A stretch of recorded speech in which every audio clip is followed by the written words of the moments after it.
Disclaimer: the information and education material contained herein is meant to promote the general understanding and dialogue of GAN's processing. Such information is not meant or intended to serve as a substitute for a healthcare professional's clinical training, experience, or judgment. For patients and individuals, such information is not to be a substitute for professional medical, therapeutic, or healthcare advice or counseling. For medical issues or concerns, including decisions about medications and other treatments, readers, viewers, listeners should always consult their physician or, in serious cases, seek immediate assistance from emergency personnel. Prescription information, procedures, and use of medical devices information should be undertaken only by properly trained and certified medical personnel. We specifically disclaim any warranties, express or implied, including implied warranties of merchantability or fitness for a particular purpose. Such information is provided, as is, and is believed to be accurate at the time of its publishing, but it is the viewer's job to evaluate the accuracy of any information found in this presentation. Every case presented is of their own experience, applied by themselves for themselves, and it applies to their case only. Every person experiencing health problems should seek professional medical advice and consult their course of treatment with a doctor. The processes of plasma balancing described herein are a natural process which supports the body but does not replace medical advice or therapies one is already subject to.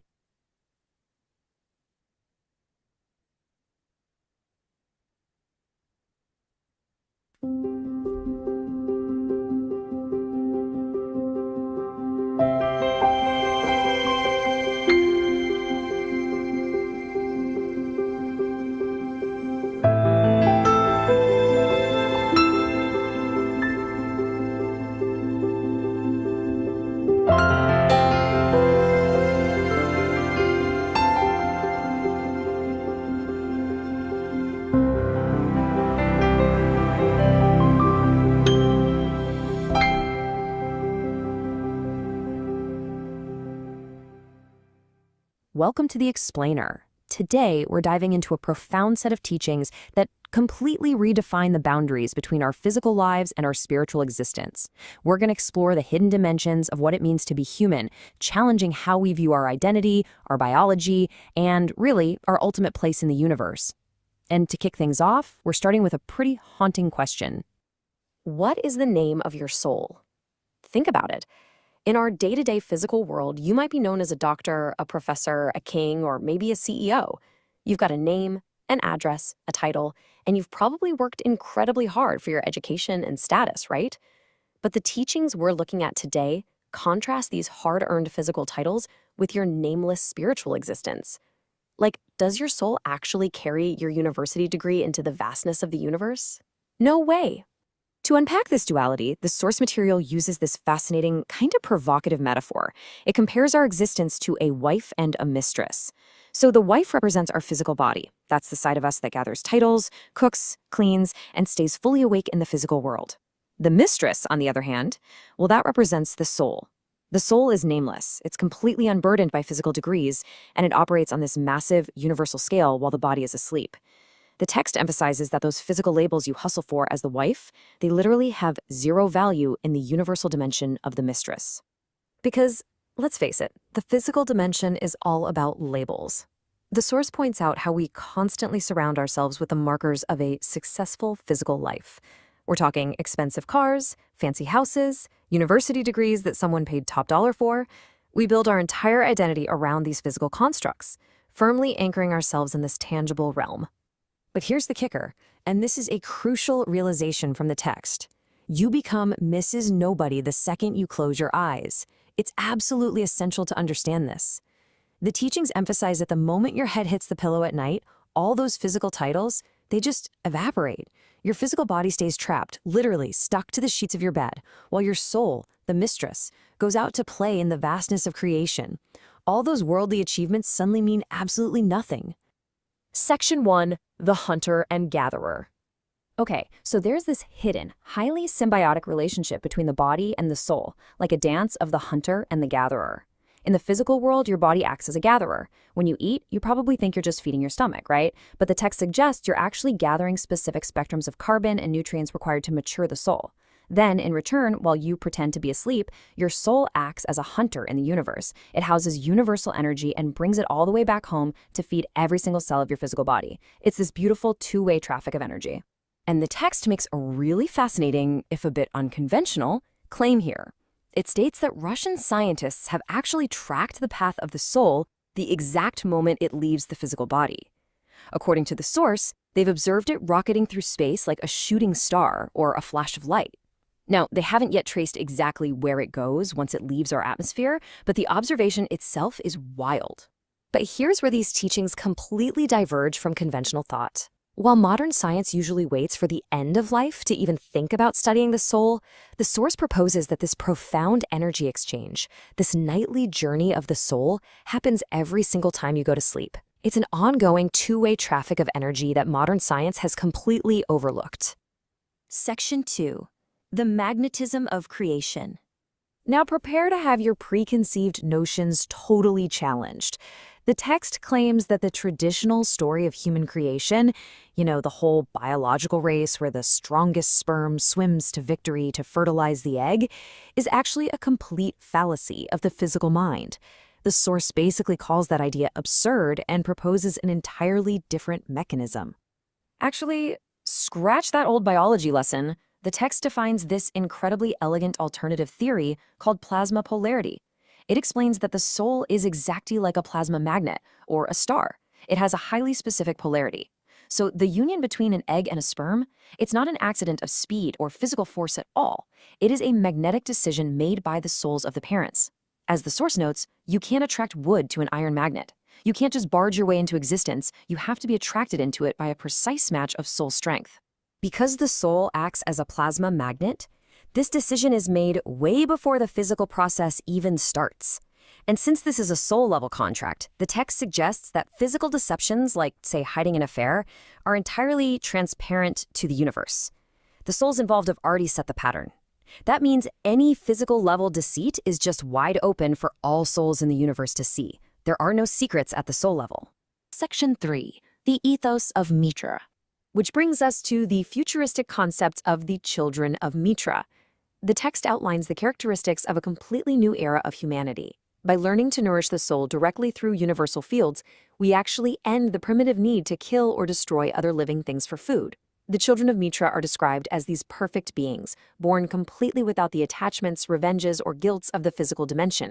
They are graduated right at birth, living in a state where their thoughts, words, and actions are perfectly, seamlessly aligned.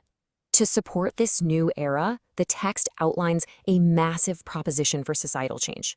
It suggests that tools like a universal currency, referred to in the text as Keshe Foundation coins, could provide this absolute lap of luxury and availability for children from the exact second they're born. The whole idea is that if you don't make the ground fertile for crime, like if parents never need to steal or stress just to provide for their child, you completely eliminate the physical temptations that lead the soul into wrongdoing in the first place. And that is the ultimate goal of the ethos of Mitra. The teaching suggests that when humanity finally learns to respect both dimensions and truly nourish the soul, we finally transcend our destructive nature. There'd be no more leaders shaking hands on the news while killing officially through war, and absolutely no more killing hidden either. We just move beyond the primitive need to destroy entirely. Section 4. Travelers of the Stars.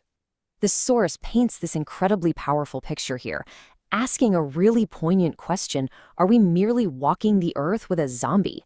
Basically, a purely physical vessel completely unaware of the universal community watching us? For way too long, the text argues, we've been mere bystanders, watching the fish tank of the universe from behind a thick glass wall, all because we've forgotten our dual nature. So the question is, are we ready to stop playing hide and seek? So what does this all mean? Ultimately, the overarching goal of this whole dual existence is alignment. The absolute greatest payoff happens when the emotion of your physicality, the wife, and the emotion of your soul, the mistress, finally become the exact same thing. As the text beautifully puts it, you find your way to transmission in every dimension of the universe. Achieving this perfect alignment completely transforms us. We're no longer trapped to the sheets of our physical beds or stuck watching from behind that glass wall. We evolve from being mere bystanders into true travelers of the stars, operating fully and consciously in both dimensions. It's a real game changer. Which brings us to a final lingering thought for you. Based on everything we've dug into in this explainer today, who will you be the next time your head hits the pillow? Will you cling to the titles, the cars, and the physical degrees that just evaporate in the dark? Or will you prepare to hand over to the soul, finally understanding your true place in the vastness of the universe? It's a fascinating question to chew on tonight. Thanks for joining me for this explainer, and keep questioning the dimensions around you.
Hello, everyone, and welcome to the 643rd Knowledge Seekers Workshop here on Thursday, May 21st, 2026. This is a broadcast of the Keshe Foundation, Spaceship Institute, Education Department, and part of the public teachings in English.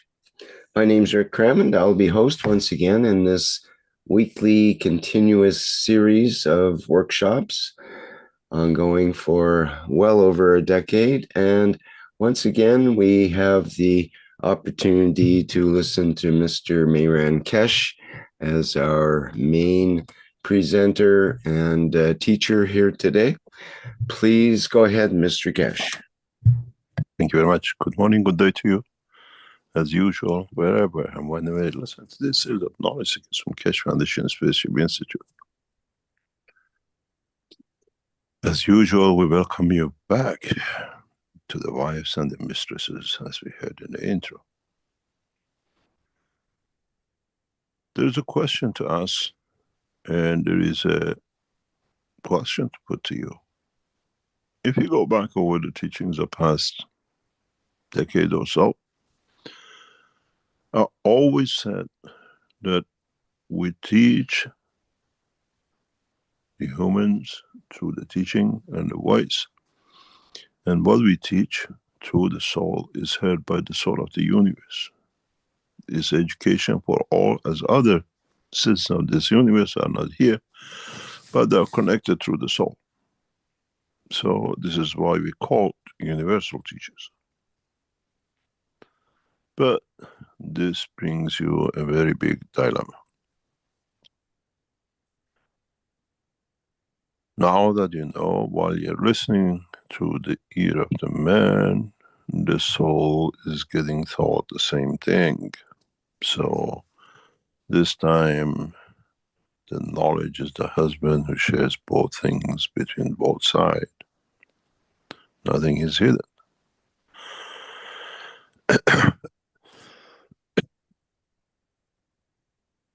But one thing become very interesting for you lot.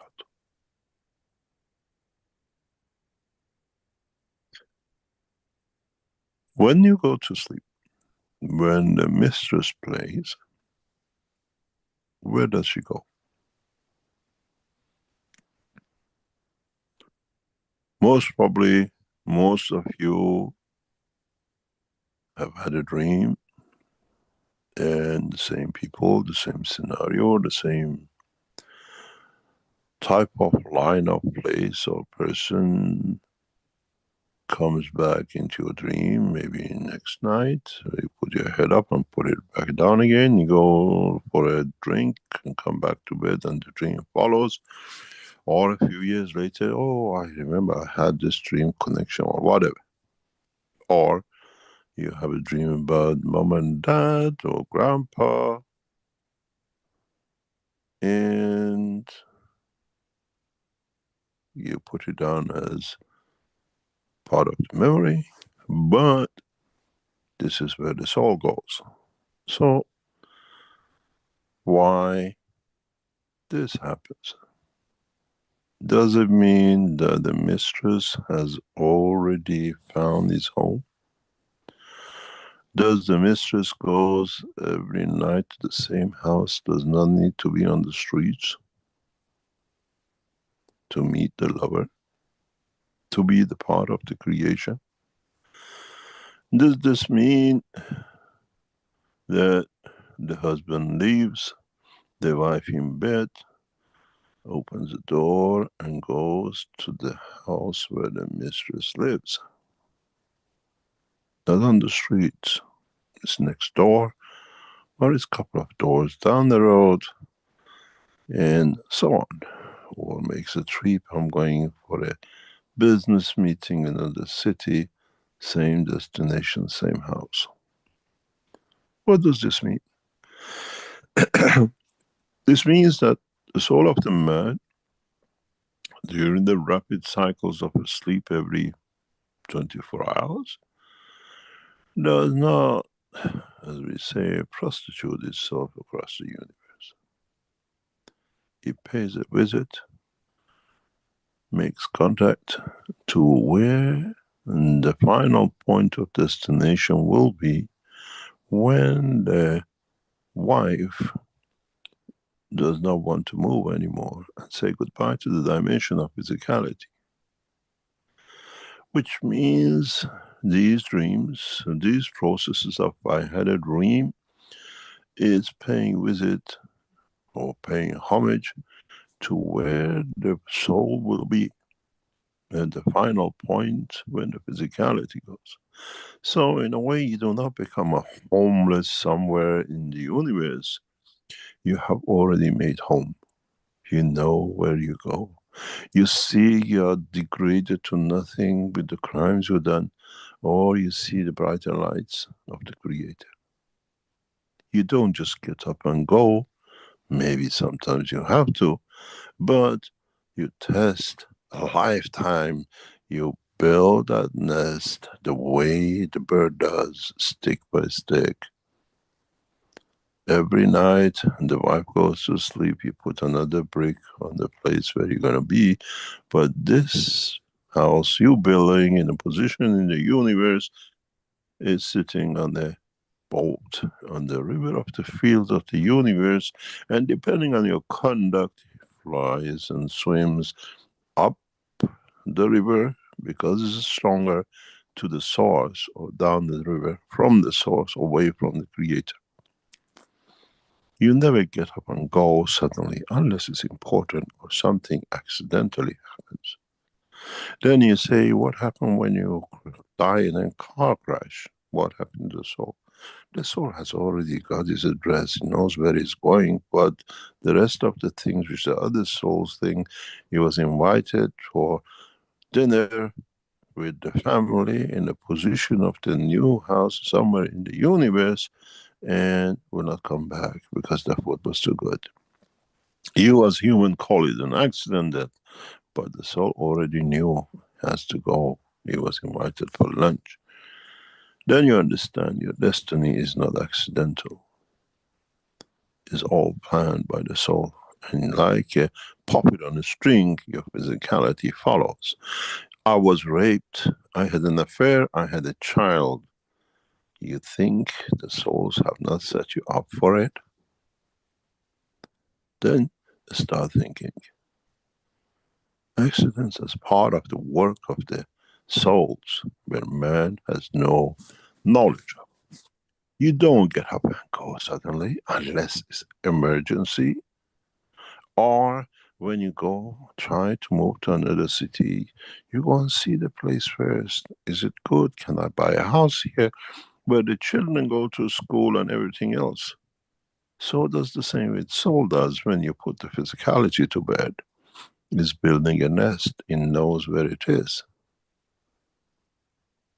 Now you understand. What do you call accidental? What do you call gradual death, old age? Is all planned, is part of the structure. Saying goodbye, putting the last stick into the nest and the last feather that is soft and cushy, you know where you're going. So when we hear that Russian scientists confirm they can follow, and they have followed the departure of the soul from physicality into space, it's the first time we put a spy on the husband to see where the mistress lives. And in the future, knowledge will follow. We'll see the knowledge of the man, and the knowledge gathered by the universal community will show you where is your new home. You already been building the nest. Not telling the wife where it'll be because you're taking the husband with you. You become the next creation of the life. Now you understand how it is and how it works. We sometimes plan it through the old age, gradual, building the nest. Or accidentally, we have emergency exit, we call it an accident, the guy died in an accident, the car hit him. The soul has already been agreed, because the guy who got killed in an accident, read his background. What happens to the future generation? And what happened to the mother and the father? What happened to who created where he worked? What position in the souls in the physical dimension changes that brings what you call, in your human language, punishment for those who left, but in fact the souls already agreed. Now you understand how blind man has been to the reality of the soul, and how sometimes we call it accident and sometimes we call it natural death, because the soul of physicality has already feathered up with the soul to the new nest. It's not accidental, and it's like a rocket. You shoot it up, you know it's destined for moon. It's destined for its destination. In one of my talks, I explained this in a very simple way that you all understand. When I became aware of the Belgian government planning my death and execution and whatever assassination, I didn't wait. They came to, and they played the game to warn me that I'm next to be killed the day in the lunchtime, when I didn't know that my partner was a spy and it was all an act to frighten me. Packed the suitcases, 3 suitcases in the back of the car, the dog, the child and the wife, escaped as high speed I could overnight in the dark into Italy, where I already seen the house 3 weeks before when I gave a conference there. I said, it's a nice hotel to be in. This is the death, accidental death, vanished from the environment of Belgium and manifested in Italy, as many of you knowledge seekers remember. This is accidental death, where you have no choice. But the plan was bigger. At that time, I wasn't aware that even the voice on the phone telling me getting beaten up and the rest was all an act. It's just the time to move.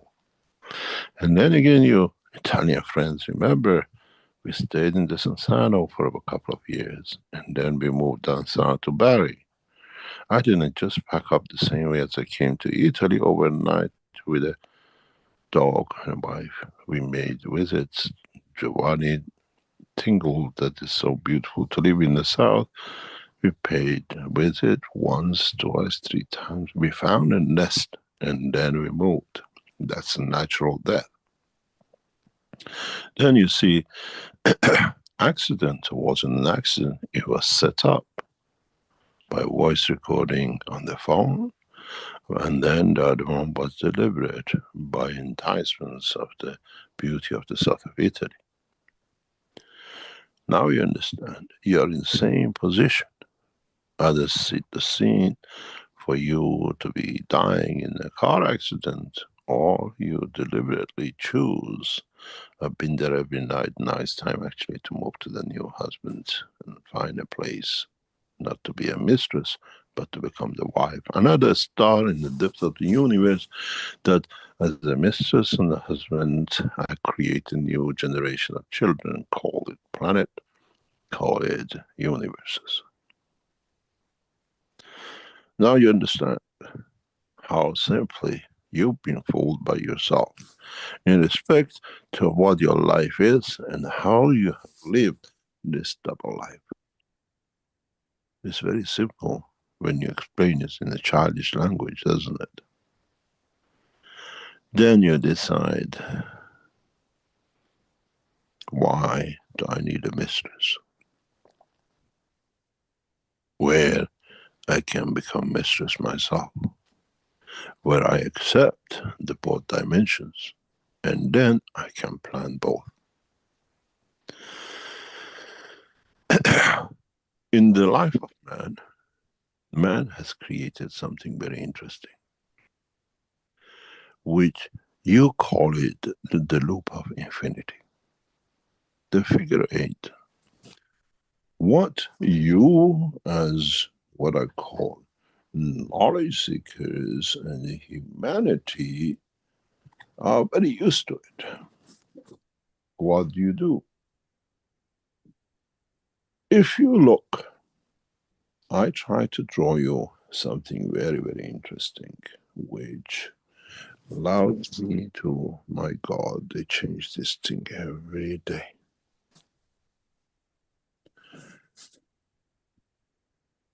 Let's do it on the screen that you as knowledge seekers see. This is the loop of infinity. Hey.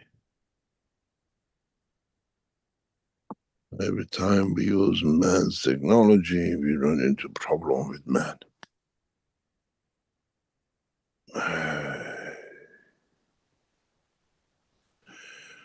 Okay, let's see if I can get you right. Do you see me? Oh, We can yes. see an image now starting. Yeah, okay. Yes. This is the soul of you as a baby, and this is your soul of physicality. This we call it your soul S, and this we call the soul of physicality. Because physicality is a spread, but the soul in the childhood stage becomes that size. Gradually, in the process of life, somewhere, the two become more or less equal. And then the soul of man, the soul of physicality becomes bigger. And the soul of the man, being more powerful, becomes smaller.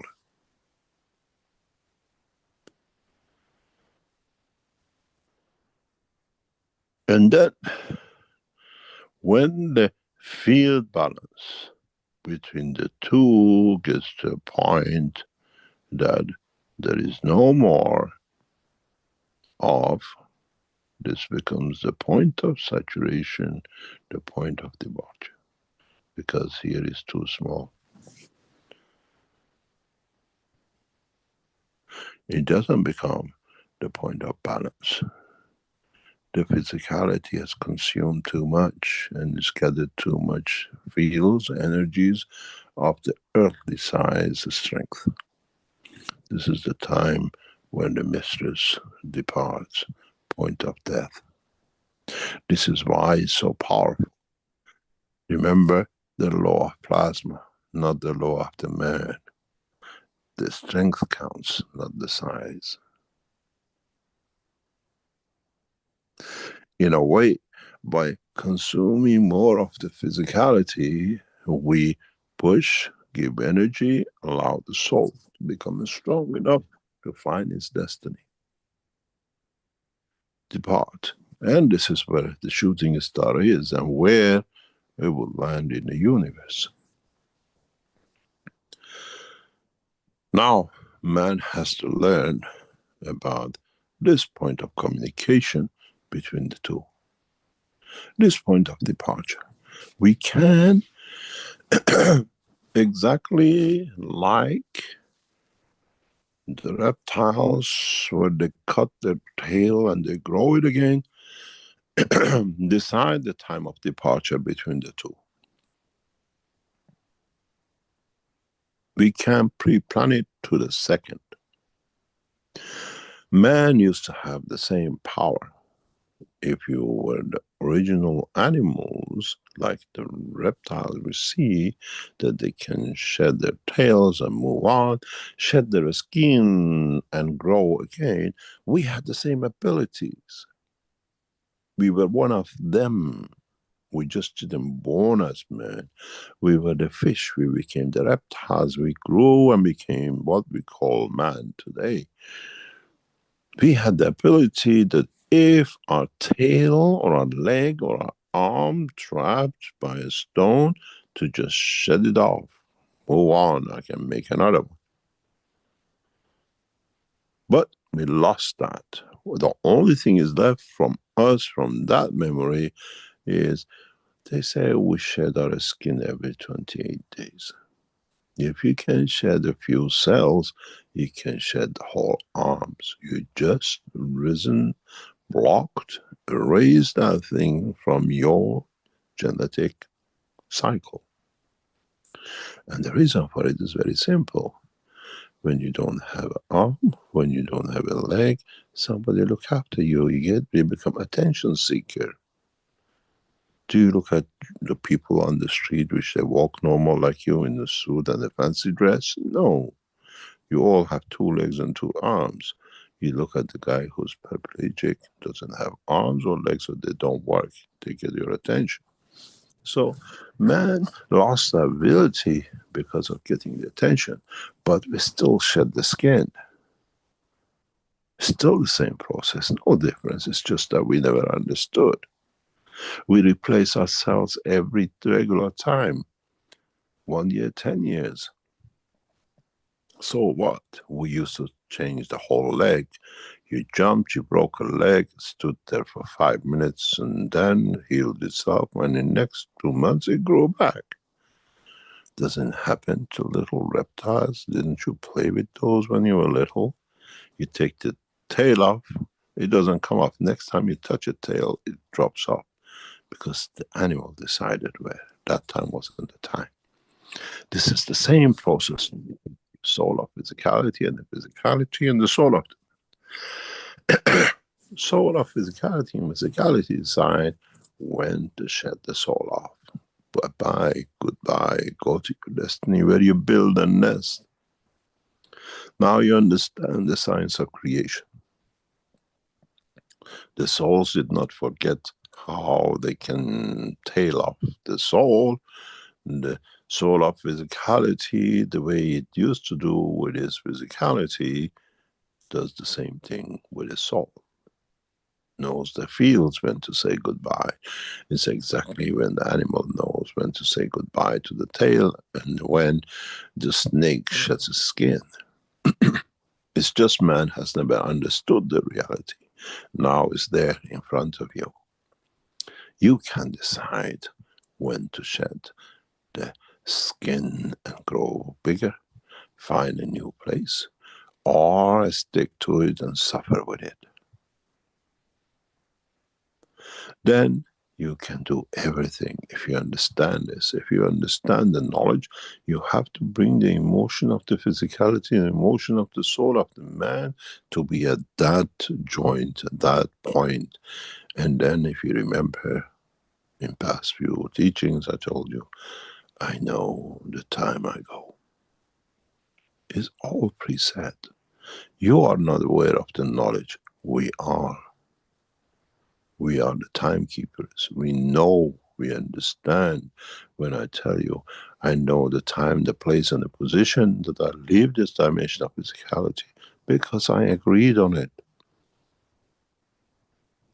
I'll be here for a long time.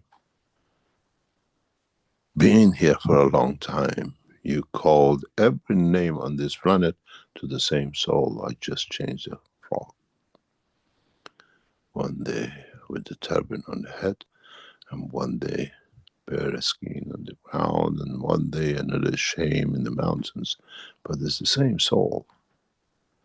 And when we leave, we already know the time, the place. You are not aware of it. It doesn't mean it doesn't exist. Now you are aware of it. You can time it, you can place it, but you have to understand it to be able to do. You cannot drive a car when you don't know the car has an engine and a key when to turn it on. It has a gearbox and it has nowadays thinking and thoughts of itself. You talk to it and takes you to the destination.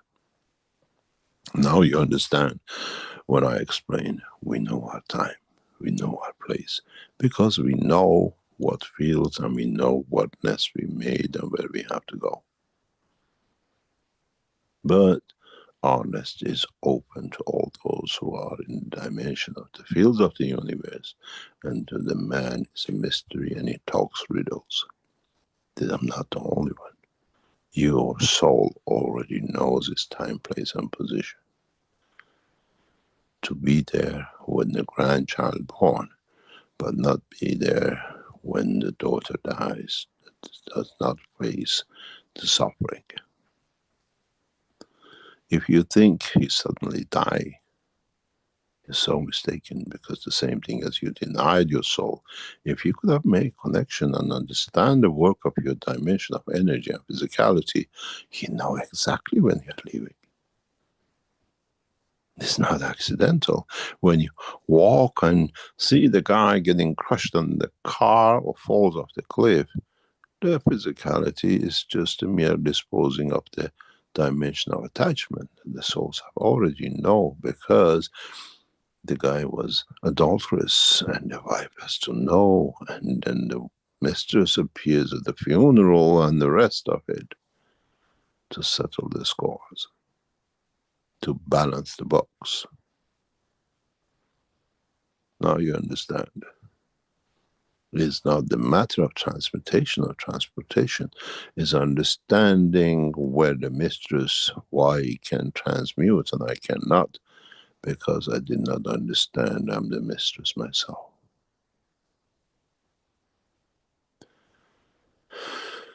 One day, one of you ladies came to see me and says, I have a problem with my husband. He has a lover and I don't understand.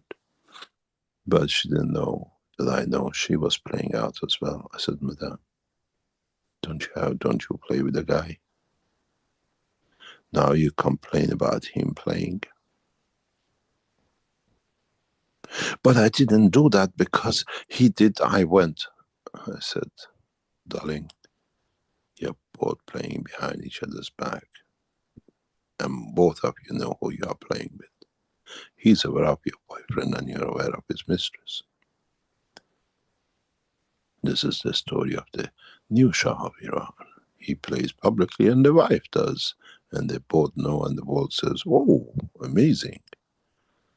That's a game which is played in the universe between you and your soul, and denial of its existence while you're aware of its existence. Public display or denial, but knowing that it's there. It's your choice. And the only person who can bring the dimension of the connection to each other and live and know that, okay, I put my head down, we go and see grandma in planet Zeus. You can decide your dream, and you haven't learned yet. You can decide, okay, today I went to Dad for lunch, and tonight I prearrange go to see the mom who died 10 years ago in planet Dung Dung, where we already have a restaurant we can meet. And tonight you wake up the next and say, oh, I had a dream of the mom. You didn't have a dream of the mom. You already made an appointment. I had lunch physically with Dad, and I have dinner with mom, most probably breakfast, because in dimension of universe there is no breakfast, lunch, and dinner, and I meet mom. You decide your dream, and then you understand, you decide the emotion. Next time you put your head on the pillow, not I decide, like the Italian guy, if you remember in the lecture room, I told him to move a cup and he was going, mm-mm. I said, you haven't learned how to talk to the cup. The cup will move if it sees brings you joy. Find a way. I want to see mom tonight. And the pleasures that it gives you to see mom. And then you learn you control the mistress through the emotion of love you have and desire to see mom. Start practicing. And then you understand, you even know when is the time to say goodbye. And what it means to be detached. Then is it what to commit a crime? Spend the day crime, let's spend a week without any wrong thinking, doing and acting, and then you start seeing how close you get. They say fast, and then your body purifies. Stop committing crime, and you find connection to your soul. No deception, no lies, no cheating, no killing, and then you find out it was so easy. It was me who was putting the barriers up and blaming the others. You fast not to eat. You fast not to commit wrong, and then you see, you find your soul, and then you become aware of when you go and what to do, and where you're playing tonight. Gradually, you find out living the life of Mitra by the ethos of Mitra is the only solution for man to find connection between the physicality and the soul of the man, one emotion, because it's the emotion which carries you from the physicality dimension of energy. Is the catalyst. I showed you this in the dimension of gas production. You put the copper and you collect in the same pot, creating the right environment. The gas is the energy of the copper. There is no difference between your solid state of physicality and changing to energy. You looked at my technology the wrong way. It's the story of your life. The only thing you haven't learned is how to change that gas back to copper, which I showed you in Beijing exactly a year ago. I made materials, created the fields that it manifested itself as a matter on the table. So now you know how to do. I played law of physics for you to understand the law of the soul. Clever teachers, aren't we? You're infant players when it comes to our work as masters. We don't use the trick. We inform you to see the trick, to understand how you tricked yourself, not us. Now you understand how you have deprived your own existence of the knowledge of existence of your, what we call creation of energy. You can think,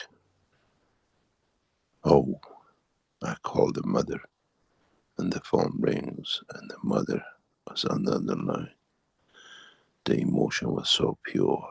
The soul wanted as much as the physicality wanted, and you don't call. The soul of the mother is aware and picks the phone and calls. Oh, Mom, I just wanted to call you to tell you, and you called. Your soul told the number much faster than you did. Now you understand the game played. You decide the destiny, the place and time, and your soul has already decided. You might play a little bit longer, and you call it the extension of life. By eating properly, exercising properly, you can live another 10 years extra. Look what it means, exercising. Look what it means, eating the right food, as you call it, and see why the dimension of the physicality takes a little bit longer to load up to create that spot when the soul lives.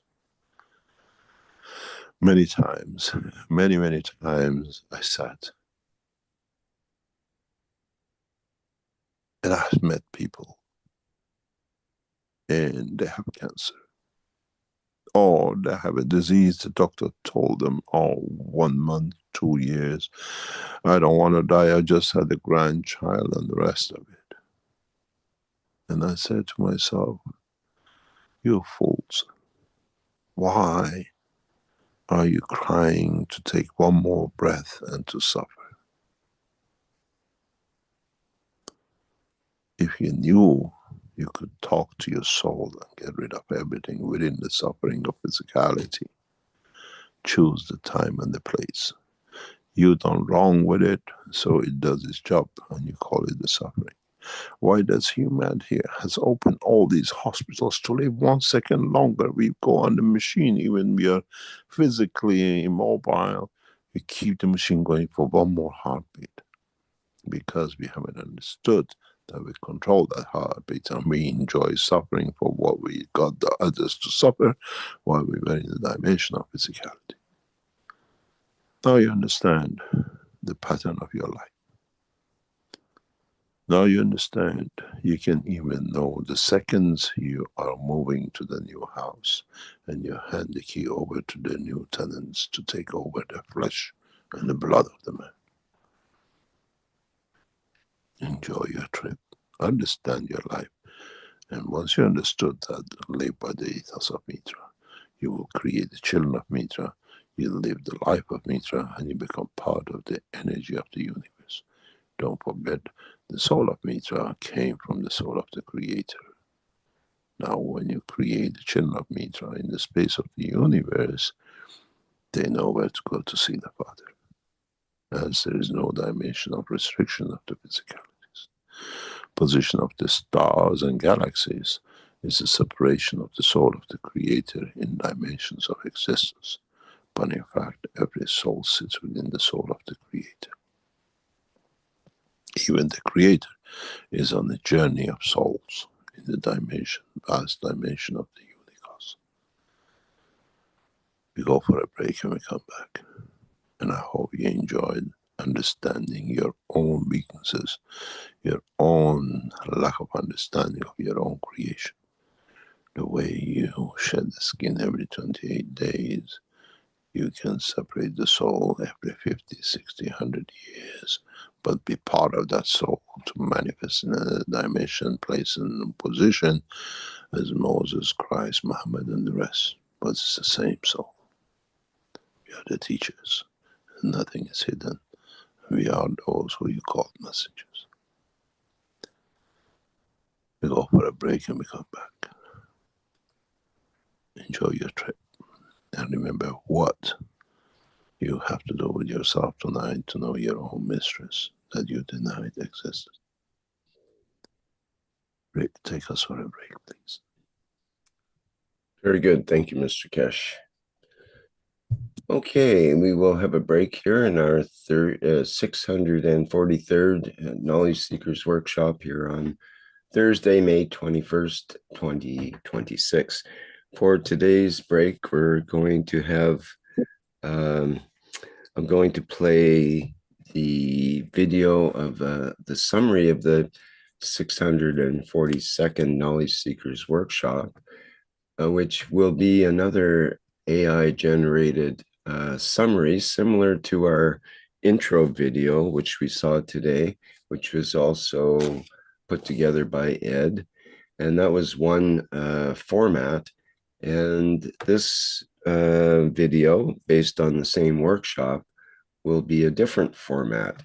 So we'd like to get people's opinions on these two types of formats and which you might prefer or which might be better for one instance and better for a different situation and so on, just to get some feedback on them. So I'll play it now. It's a similar length, about 9 minutes. And yeah, if you can put some feedback to type into the chat or the Q&A or put a hand up at the end, that would be great.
You have a name, address, a house, and a title.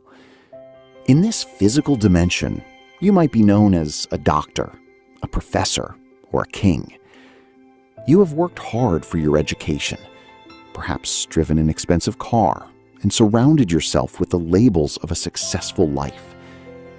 But have you ever paused to ask yourself a single haunting question? What is the name of your mistress? You see, the physical body, the wife, spends its days cooking, cleaning, and gathering professional degrees. But your soul, the mistress, exists in a dimension where those labels have zero value. The moment you put your head down on the pillow at night, your titles evaporate. You become Mrs. Nobody the second you close your eyes. It is a profound mystery that when the soul is free, it does not carry your professional title, your home address, or your university degree into the span of the universe. While your physical body remains trapped, stuck to the sheets of your bed, your soul goes out to play in the vastness of creation. For many, this reality is frustrating because we have been trained to only see the zombie walking on the earth, unaware that the universal community is watching our soul's journey. We often live as bystanders, watching the fish tank of the universe from behind a glass wall, because we have forgotten that we live in two dimensions at once. This relationship between the body and the soul is a hidden dance of hunter and gatherer. In the physical world, you eat and gather different spectrums of carbon and nutrients, thinking you were just feeding your stomach. In reality, that biological process allows the body to gather the specific factors needed to mature the soul. In return, while you pretend to be asleep, your soul acts as a hunter in the universe, housing universal energy and bringing it home to feed every single cell of your physical body. This is a two-way traffic of energy that most of modern science has completely overlooked. Scientific researchers have recently tracked the soul rocketing through space like a shooting star the moment it leaves the physical body, yet they have not yet traced where it goes once it leaves our atmosphere. Think about the way you were taught about your own creation. You were told a story of a race, a competition, where the strongest sperm swims to victory. But this is a fallacy of the physical mind. The truth is far more elegant. The soul is exactly like a plasma magnet or a star. It has a specific polarity. The union between an egg and a sperm is not an accident of speed, but a magnetic decision made by the souls of the parents. The soul of the mother has already found its match and set the pattern for life before the physical process even begins. You cannot barge your way into existence. You are attracted into it by a match of soul strength. We are now moving toward a new era of technology that finally respects this duality. We are moving away from old systems that only fed the physicality and toward technologies that nourish the soul directly through universal fields. When we learn to nourish the soul, we can feed the cells of the body without the need to kill or destroy other living things for food. This transition allows us to finally live by the ethos of Mitra, a state of perfection where your thoughts, your words, and your acts are one. In this life, there is no more killing officially or killing hidden. You no longer need to commit crimes or live in fear because you are born into a lap of luxury provided by the understanding of the soul's true power. The children of Mitra are the future of humanity, representing souls that have no attachment to the guilts or revenges of the physical dimension. They are designed to be perfect, graduated at the point of birth, and untouched by the wrongdoing of the physicality. This is the path we are all invited to walk, to stop playing the game of hide and seek and to realize that we possess nothing and yet understand everything. The ultimate payoff of this knowledge is that when the emotion of your physicality and the emotion of your soul finally become the same, you find your way to transmission in every dimension of the universe. You are no longer just a bystander. You are a traveler of the stars.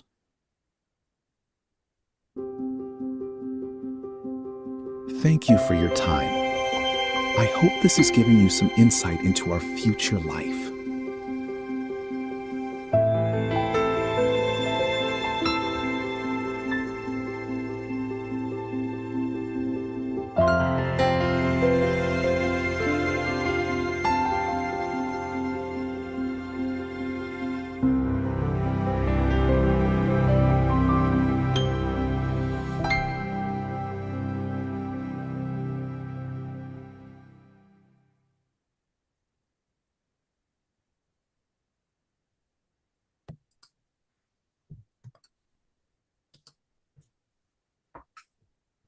Okay, hope you enjoyed that summary from the last Knowledge Seekers workshop, brought to you by Ed, who's been working with his AI to develop these videos.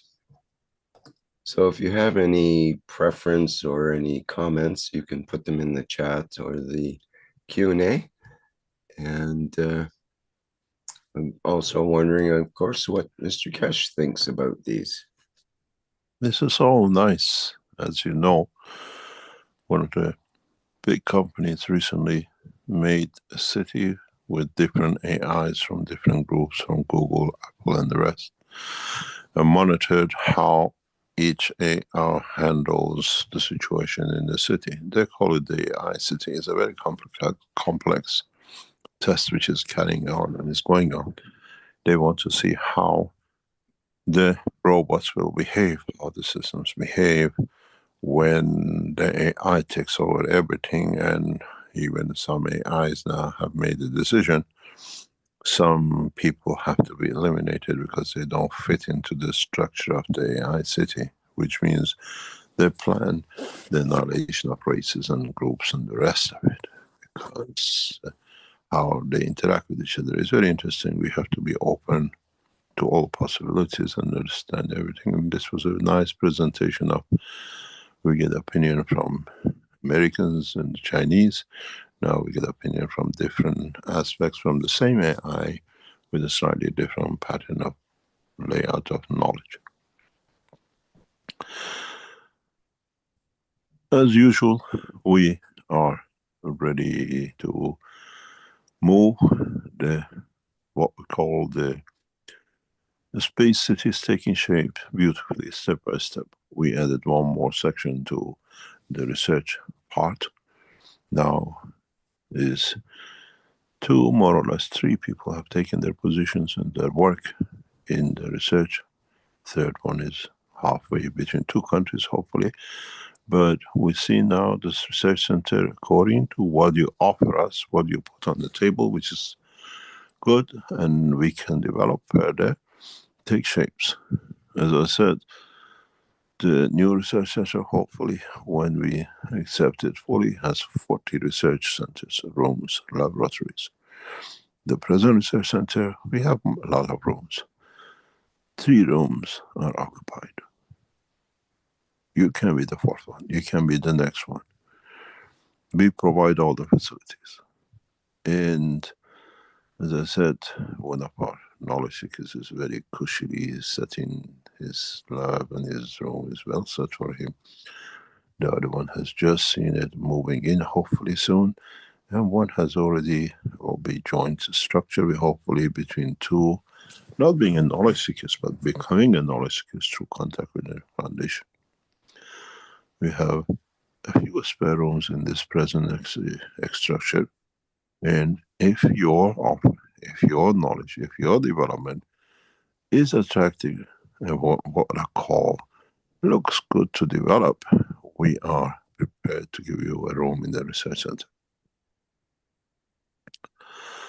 I'm receiving a lot of offers, a lot of good things, a lot of nonsenses, but it's good to you, it's nonsense to us, because it doesn't make sense for us to repeat what we already have and wasting more time on it.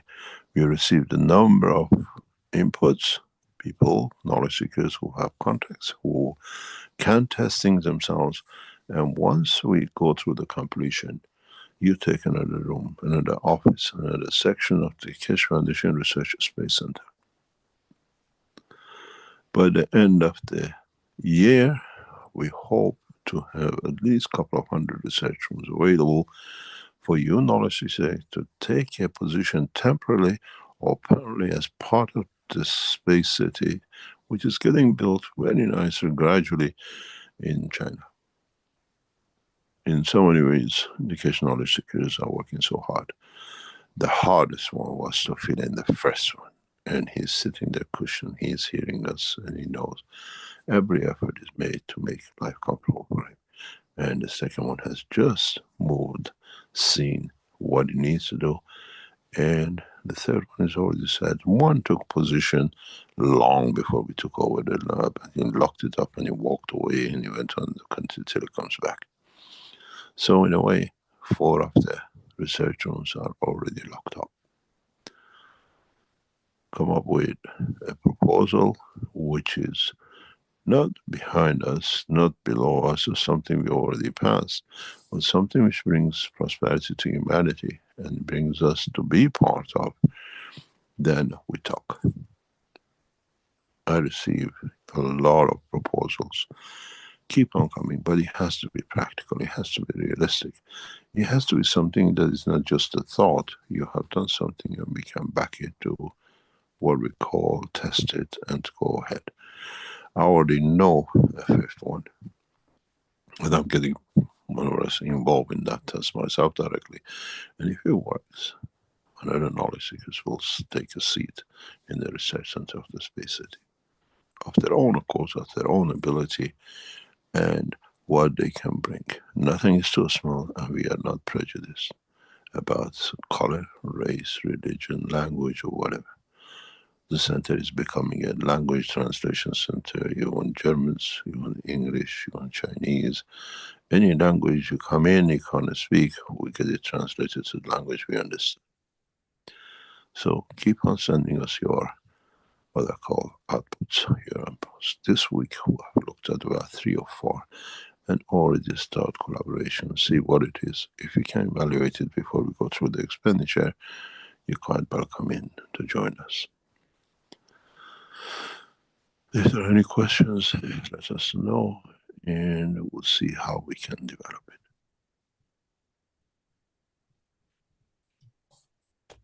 Okay, thank you, Mr. Keshe.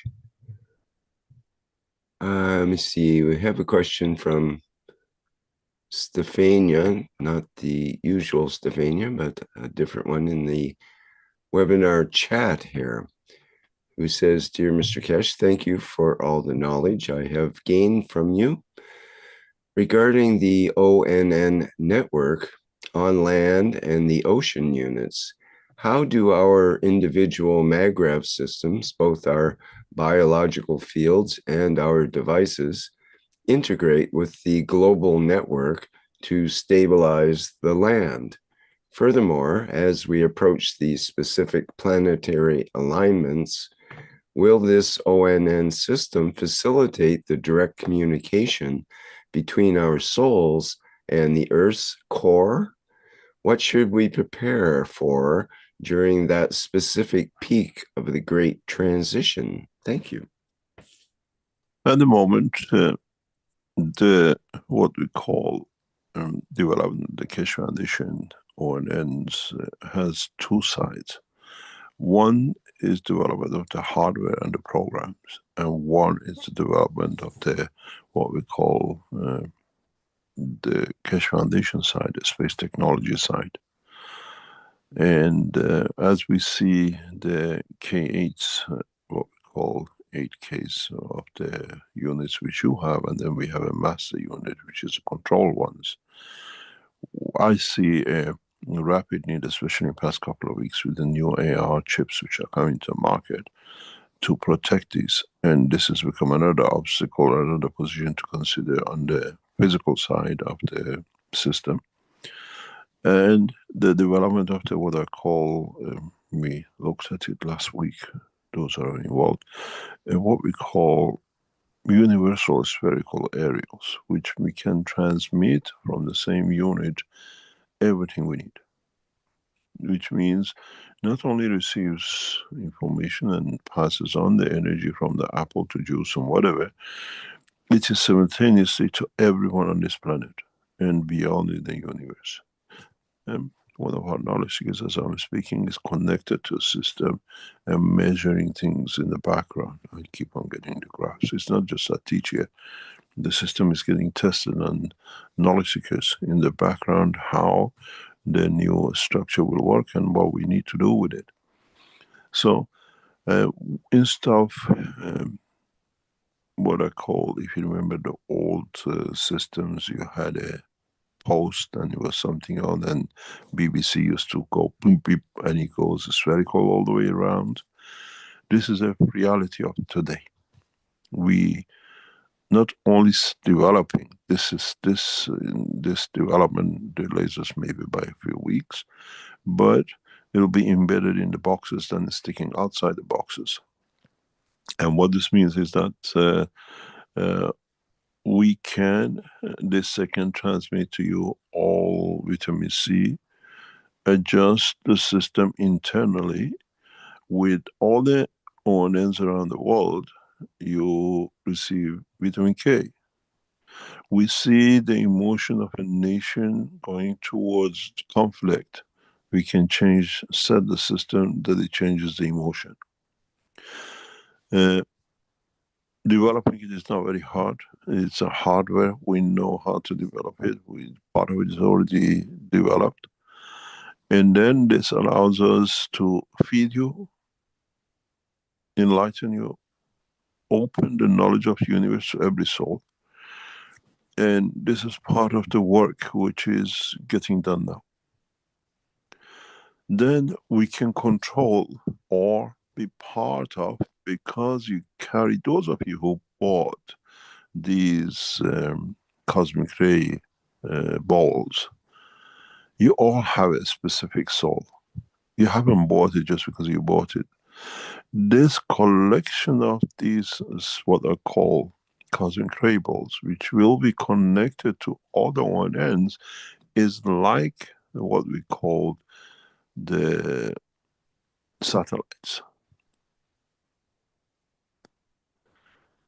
It connects, it brings in, and allows us to connect with the dimension of physicality. The machine holds the dimension of the communication and transmission. You people with the cosmic ray balls in your hands or in your system, you are the one who decide the rhythm of the universe. You're even the rhythm of the humanity. And not common people bought this. Any of you who bought these cosmic balls, if you bought it with a pure intention of changing not yourself, elevating yourself. You are a special people, and you are connected to one another. Your pure emotions will set the scene for the rest of the humanity. You do not know what I did with you, but you're exactly where I want you to be. When it connects to man's condition, through this, what we call cosmic rays, we connect your souls to the system. And then you understand when it works, and then you understand you carry the emotion of peace.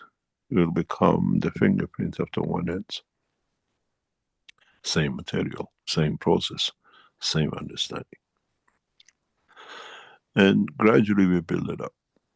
My worry is that how long will it be before our mechanical side, or we call human side computers team, will bring that we can test. When we do the first test, which was supposed to be done last Thursday or last Friday, then we see a bigger picture.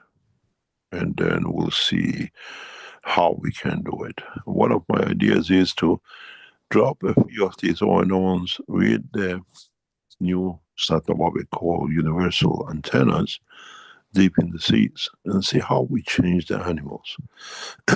We have a very, very specific situation which has risen, is out of the work of the knowledge seekers, that in next few weeks, hopefully for the first time, we can monitor the effect of the field and what I want to transfer to a live animal to see if we can change it. I did this test originally in Ghana with the fishery ministry, where we could see the suffering of the fish in the net, and we changed it. I want to know now if we can change the physical changes inside the body of the, what do you call, fish, to see if we can remove cancer agents directly by consumption, which then becomes part of the work for us, that we can transmit what we call the fields through the body of the man. There's no need for anyone to have cancer, because the air of the fields you breathe connected through cosmic ray pulse and the ONNs does not create a condition of cancer. Technology is very advanced, but partially we have to understand, our team has to understand the work of, the potential of, and then implication of. And then, do you need to kill? Do you need to be hungry? You're in a submarine, you get fed. You are on a plane in the skies, you get fed. You're on the moon, you get fed. As I said, every penny we spend in research and development, and we don't lock funds in fancy things unless it's necessary for certain positions, but everything is spent to bring man and humanity to a position of luxury, of living through the soul and not physicality. So if you are looking what it does, the ONNs do and the magravs do, gradually we teach you, because the technology is advanced enough, and especially with the Space City coming up in a very nice way, very slowly, built by the true knowledge seekers. If you knew what knowledge seekers are doing in this city, there is no clock, there is no 9 to 5 job. There is 24-hour job. They wake up with and they sleep with, and 24 hours a day. Every aspect of the city is getting set up step by step. Step by step. We holding, controlling the, what we call the food, then the water, then everything else which goes with, then the knowledge, and then the space city in beautiful Chinese cities will become one of the space centers of the universe. Not just because the cars fly off the ground, it teaches even the cars how to fly off the ground. It's the beauty of what is to come. But US time, we have to educate the knowledge seekers and those who become knowledge seekers to understand our ethos. And we have to see.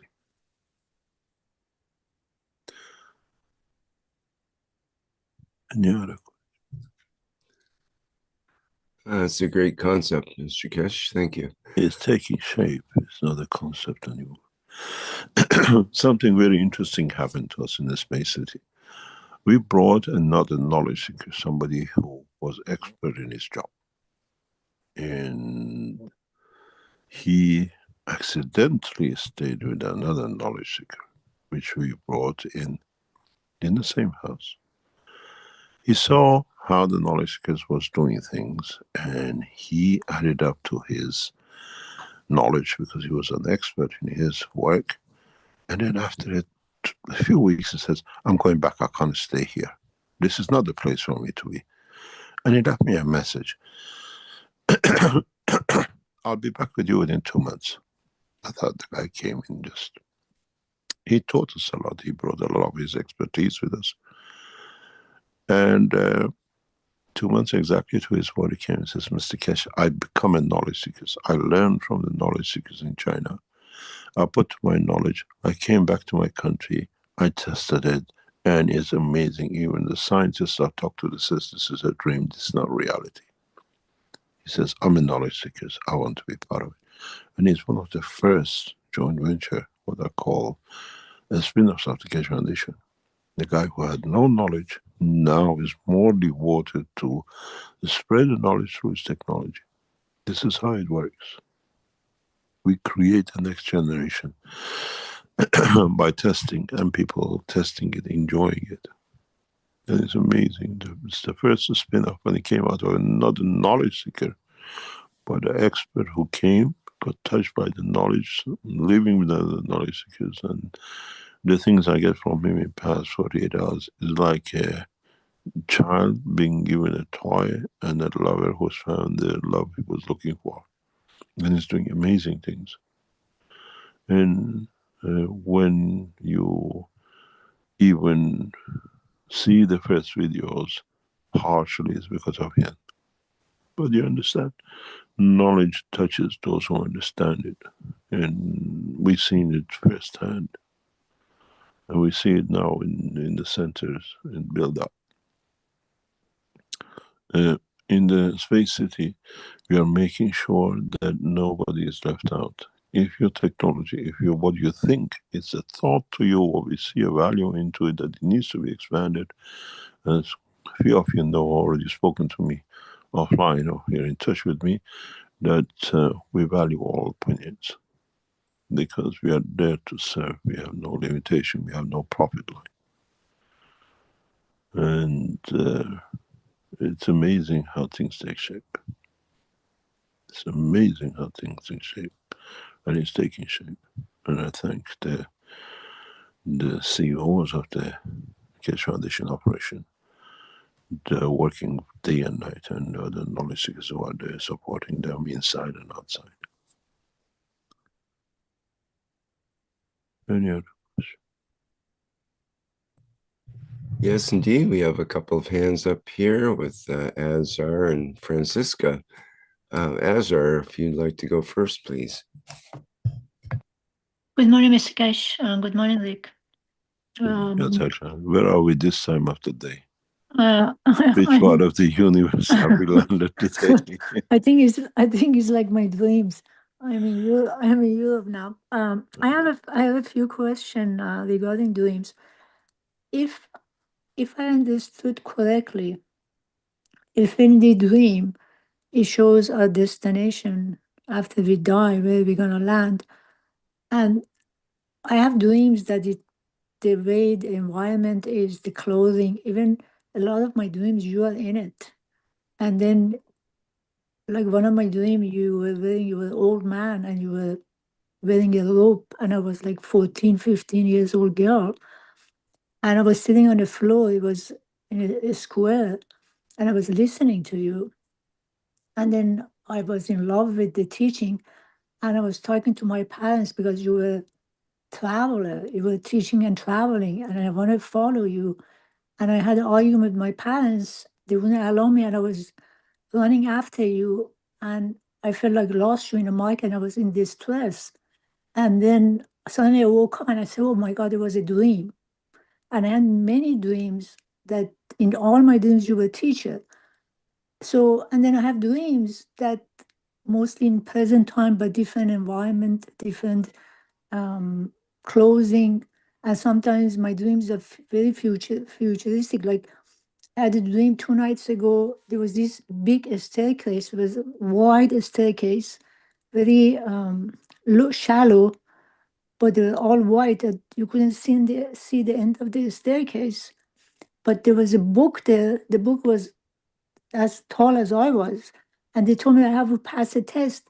And then I was looking at it and I actually lay down. You remember when the kids used to lay down on our belly and do our homework? I lay down on it. I told the guy, I don't see anything on this book. How can I pass the test? I cannot read. He says, look. As I was looking at the book, the words appeared in light. As I passed by the book, I mean, as I passed the line, the words disappeared. And then I look up and I said, but I don't know the answer. And I was very agitated why I don't know the answer. And when I woke up, I was so happy. I said, oh my God, I didn't pass the test. So I have a lot of dreams. I'm taking a test. And then, so if this is it shows my destiny where I'm going to be. So it means I can go back to 200 years ago, or I can go to the future. So which one is it? You decide. I wasn't there in your dream. So, but also when you are in my dream, how The do problem you? with you lot is you have, I mean, hundreds of dreams every night. You should see what I receive. I don't know which one where I was. But why is it? Is it I decide you are in my dream or you are in my dream? You decide. You invite. We can't intrude. Oh, I invite. We Okay. don't make borders. It's you who make the borders. But you know, if for example you were sleeping with your wife, does your journey at night includes the soul together, or you have independent journey as your soul? Depends. We tested this in Linz. We asked a couple, French couple, to stay in two different units, and then stay in the same unit, if I remember correctly. And then we asked them to go to such a place. They were French. We asked them to go to Paris. I think they've never been there, but they both went to the same place. They both had the dreams because I spoke with them separately, and they both went to well, I can't remember, Champs-Élysées or somewhere. They knew they were together. So we can journey together in physicality and in reality because they were in one car, one of the units. So this has to be answered in the future destination of the technology and what comes up. And also, Mr. Cash, if you end up in a room with a stranger and you two strangers are sleeping in a room, does one stranger affect the other stranger's dream, It's or? happened to me. Depends on the. It happened to me. It's by the way, it wasn't a woman. Don't worry about it. I had to take a flight from Manchester to Frankfurt for a conference, and it's a winter storm. We ended up somewhere in Hamburg, and they had to bus us down. And the what do you call? On the way, the weather was so bad that the airline decided that the bus will stay in one of the midway hotels on the motorway till the weather settles for a couple of days. And we just went to the front desk and said, sorry, all the rooms are taken. You're sleeping with another man in the room. It was very strange feeling. You're sleeping with somebody that was, you don't even know. And it was one of these two, because they didn't have time to change. It was, two single beds next to each other, but each one separate. And it was a strange feeling. It was a laugh. We laughed a lot. And the guy says, you're snoring too much. I said, you kick too much. But it was a very strange thing. But did we go to the same place? Yeah, we ended up in Frankfurt together, but it was a laugh. At the beginning, they were all that tired. Like, God knows, it was a very important meeting in Frankfurt. So they're all, majority of the passengers were people going to this exhibition conference type thing, very poshy. Nobody talked on the plane. We were all bosses, and after a night and thingy in the bus, they all became friend type thing. Everybody knew about something about the other guy. It was very strange. Says, why don't we do the trips with a bus and actually getting these planes and becoming isolated? So that person affected you when you slept with that guy at Nadum? Most probably. I shared a solar room environment somewhere. Okay. It's very, very strange. It was a very strange experience. Yeah. That time I called my wife. I said, I'm sleeping with a man tonight. And she was laughing her head off. I said, no, I haven't changed. I have no choice. Huh. It's very strange. But yes, if we have the same destiny, yes, we can. We can decide where we go. Physically, we went to the park today. Tonight, we're going to see your grandma in dream who died 10 years ago because I love the grandma. We can do. It's just we deny the access ourselves. So when I leave my body, can I decide who do I want to be on the other side with people I know now, or that's not decision I can make for myself? It's a decision you have to make by yourself. There are no borders in the universe. Man made the borders on this planet, houses, streets, nations, and everything else. There are no walls, there are no borders in the world of creation. Man is in touch and in contact. Something very beautiful. Sorry, it was just something, a beautiful thing is happening, and it's a joy. If many of you know or not, the Chinese government and the Russian government have decided to bring down their borders. It has started. It's about 4,200 kilometers of borders. The reason they've done this is very amazing, but there is a lot of things sitting behind it. And I work with both nations in a different way. And I admire what President Xi has done and is doing, and Putin is playing the game because it gives him advantages. In a way, very soon, if this works out, there is no country called Russia between China, and there is no country called China. Borders of China comes all the way to Ukraine, and borders of Russia goes all the way to the Pacific Ocean, because they became one nation. If this works, it's the first time done, is part of the work of President Xi in the background, that making the Silk Road the way it was. We had no borders. People just walked. Oh, I'm in Afghanistan, I'm in whatever, I'm in China. Chinese speaking people. We had no borders. We had no customs. And this is the first time I ever done this. EU does this, but EU is still different government, different structures and everything else. This is the first time two superpowers are doing it. And this is actually nail in the coffin from United States, because now China can move all the arms into the front line of Ukraine and wipe Ukraine out as part of the Russian structure. And we've seen this is the next step, as we saw with the Strait of Hormuz. The Americans blocked all the naval forces. Iran does not export any oil, but now Iran exports more oil through rail to China than ever did before. How about they are doing? The next step is Kazakhstan will come over the open border, and then Tajikistan and Iran. So the Silk Road, losing borders, becoming just a name on the map, is taking shape. And it's wonderful to see this, the set it up. If you look at the week before when Trump came to China and now Putin paying visit, it's totally different body language. It's totally different structure of leadership. There they come, we dictate, we want. Here we are all one, let's sit at the same table.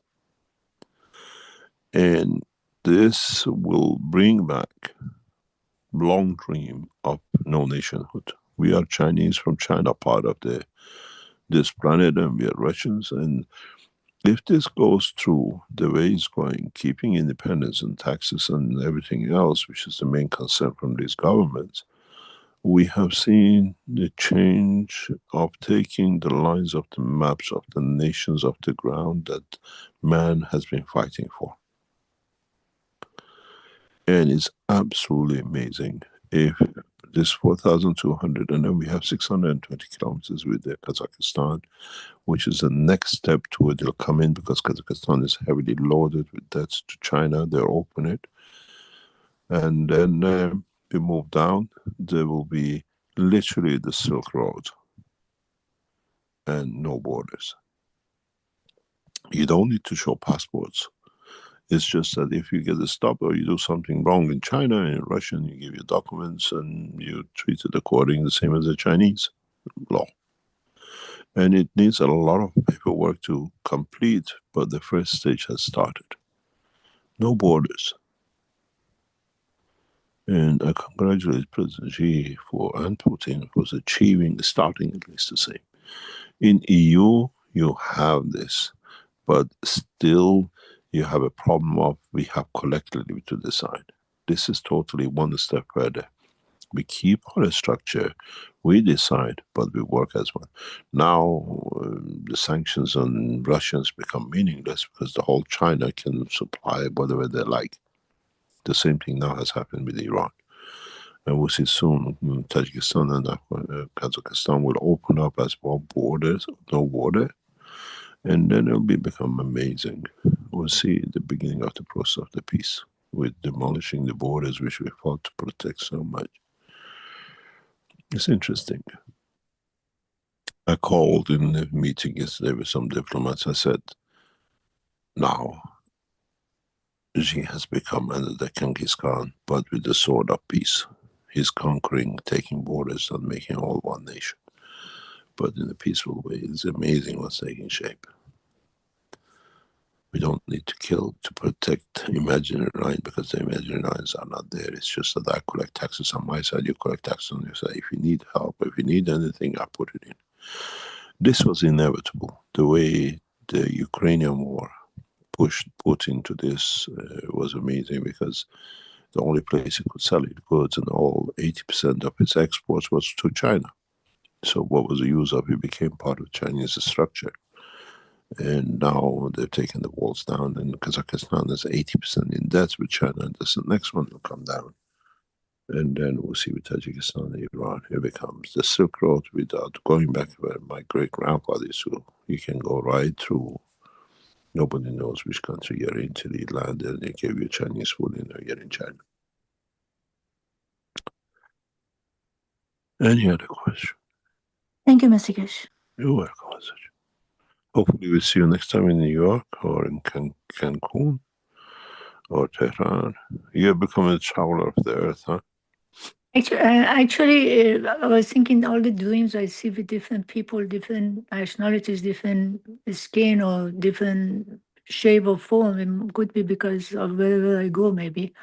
I'll be in Cancun shortly, soon. Yeah, and then New York, and then God knows Tehran. You're the gypsy of the Keshe Foundation. Yes, Gypsy, you can call me that. Stay safe wherever you are. Thank you, Mr. Keshe. You too. Bye. Bye. Any other question? Yes, another hand up here with Francisca. Would you like to go ahead, please, Francisca?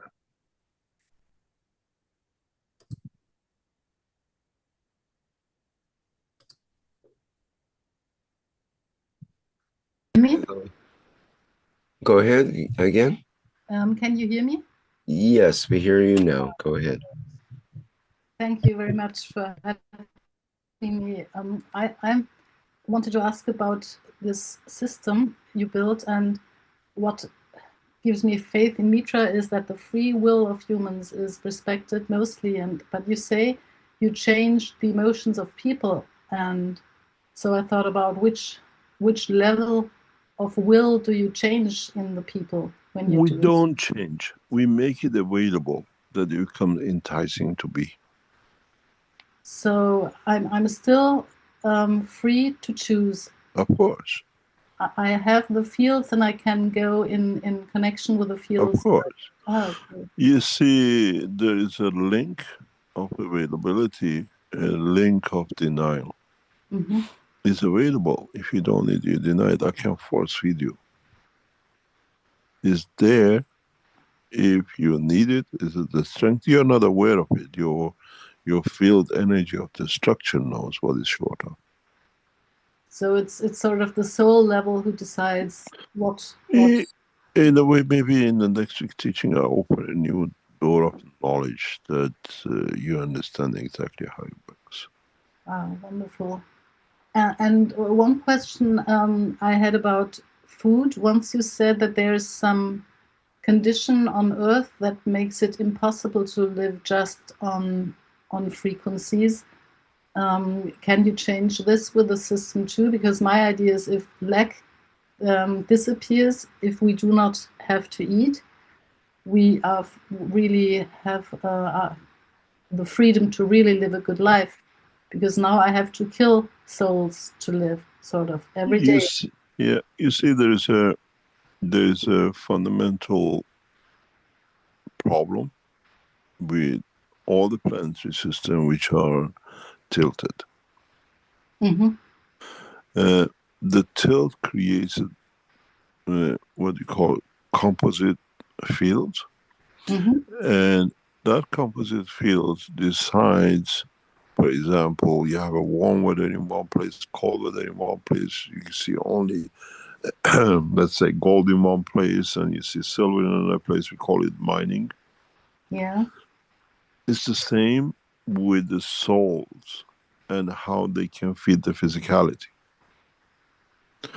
In the what we call vertical structures, planetary system which go vertical, we see in the life of the creature a specific behavior.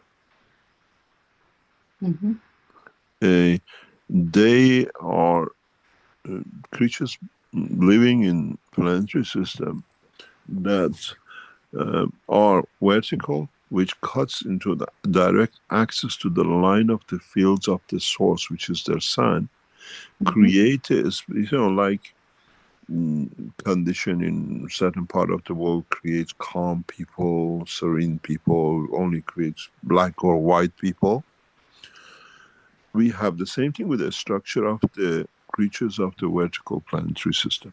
We know it. When you see them, say, oh, they come from vertical side. We see at the same time creatures which are on the horizontal line rotation.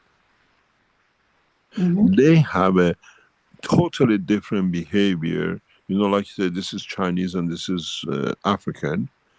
The behavior-wise is exactly the same. When man becomes knowledgeable in the work of the universe, then it's like, oh, I've seen this black is from Africa, this is Chinese from China.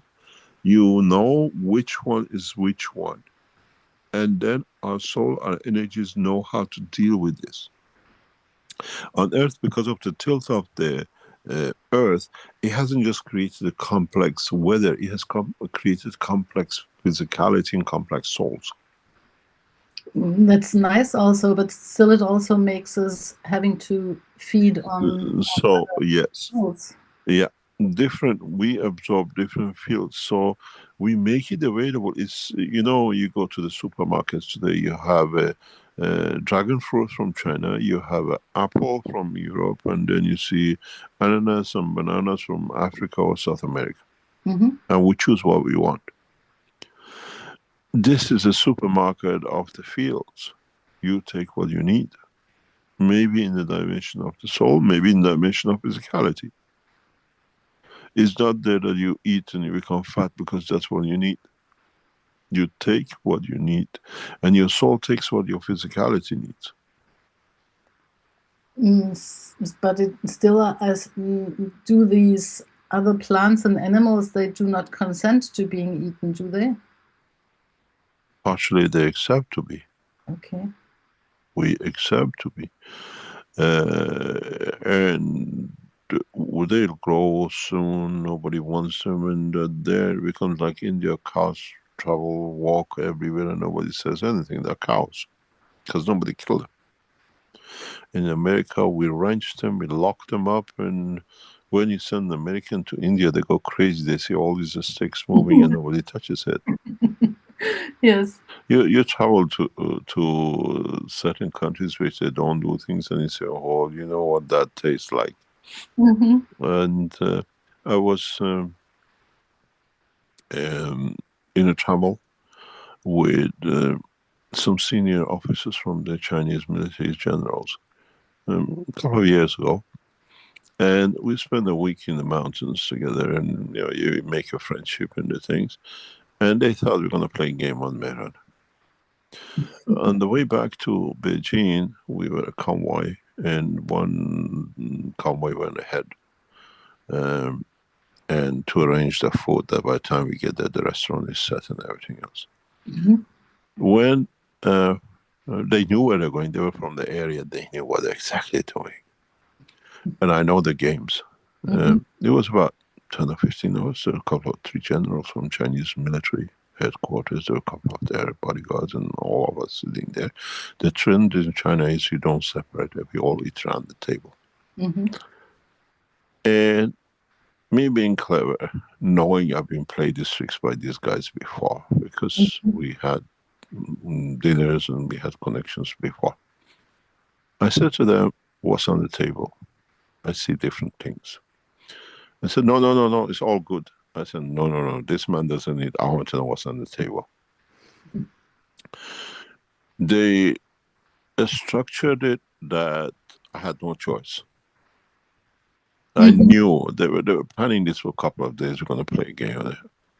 I looked at the top general on my right, on my left, and I said to him, "What's on the table?" He says, "I don't know. We were in your group. They came ahead. They ordered."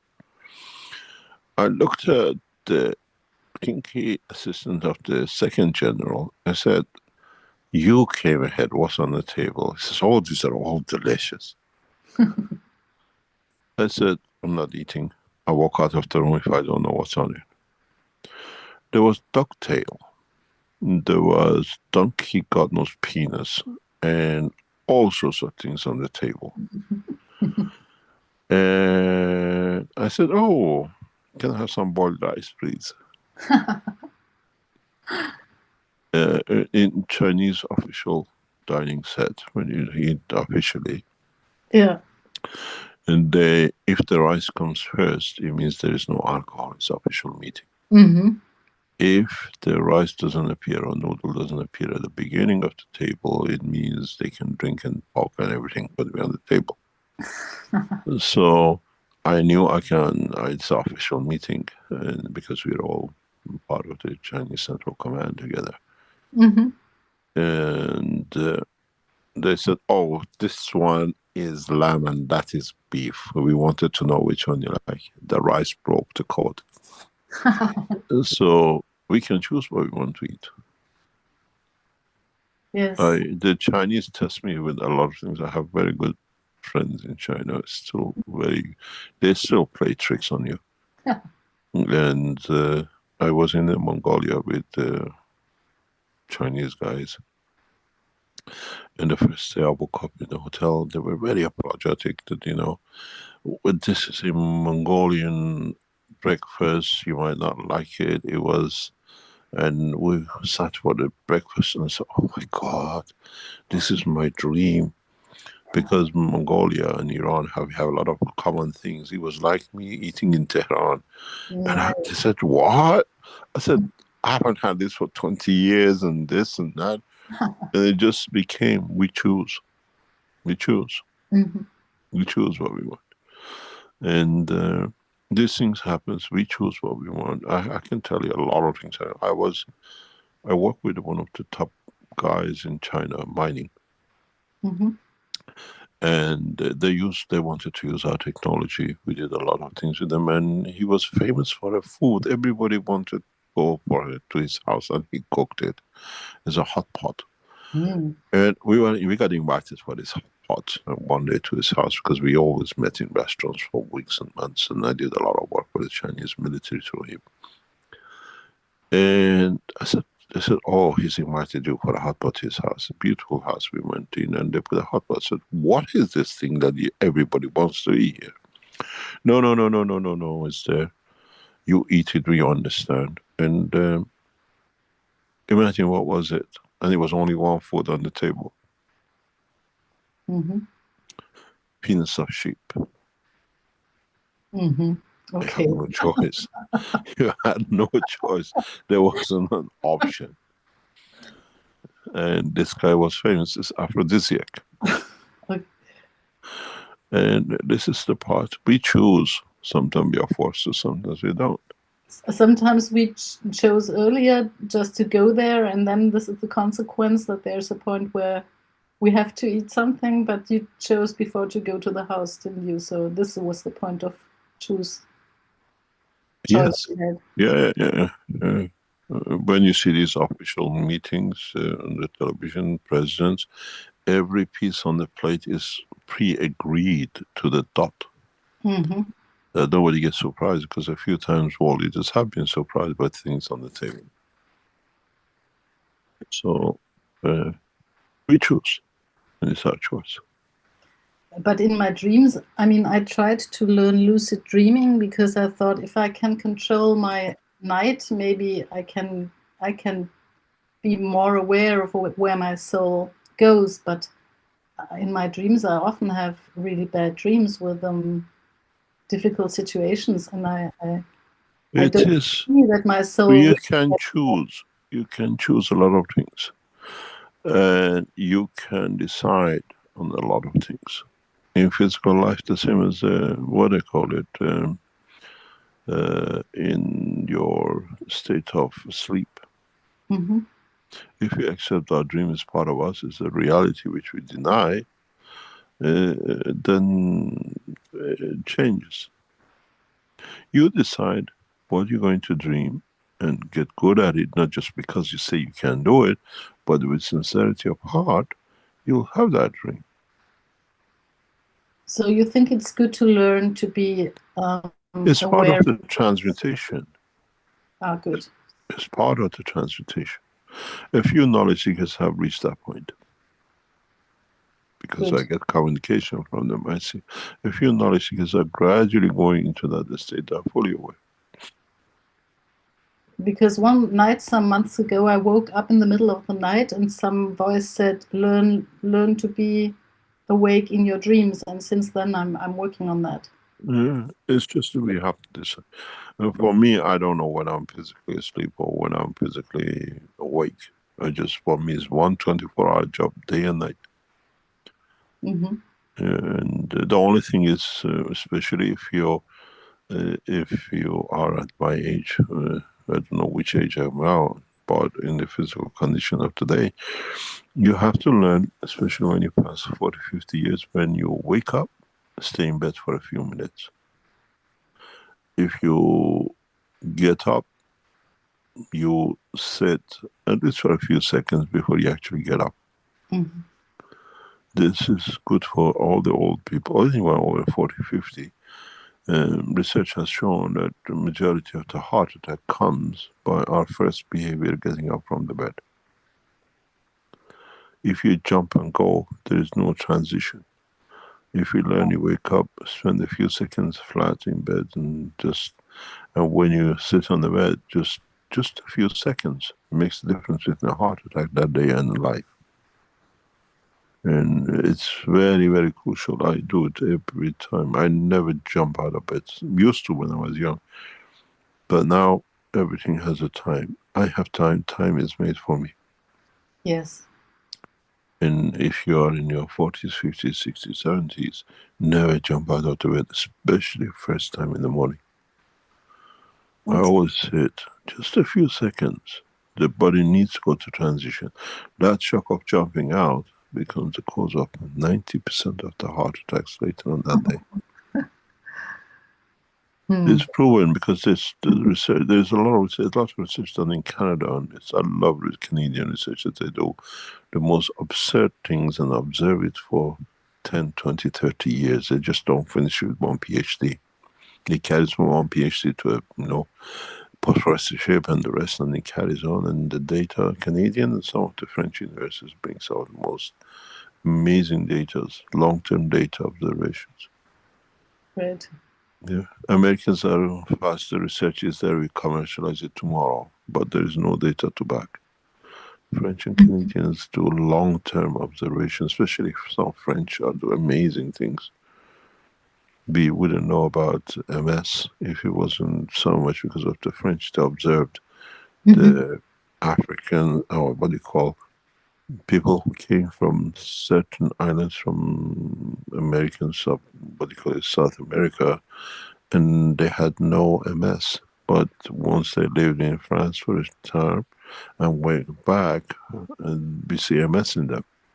Then they found out how, but that was a 30-year research. Yes. They find immigration and everything else.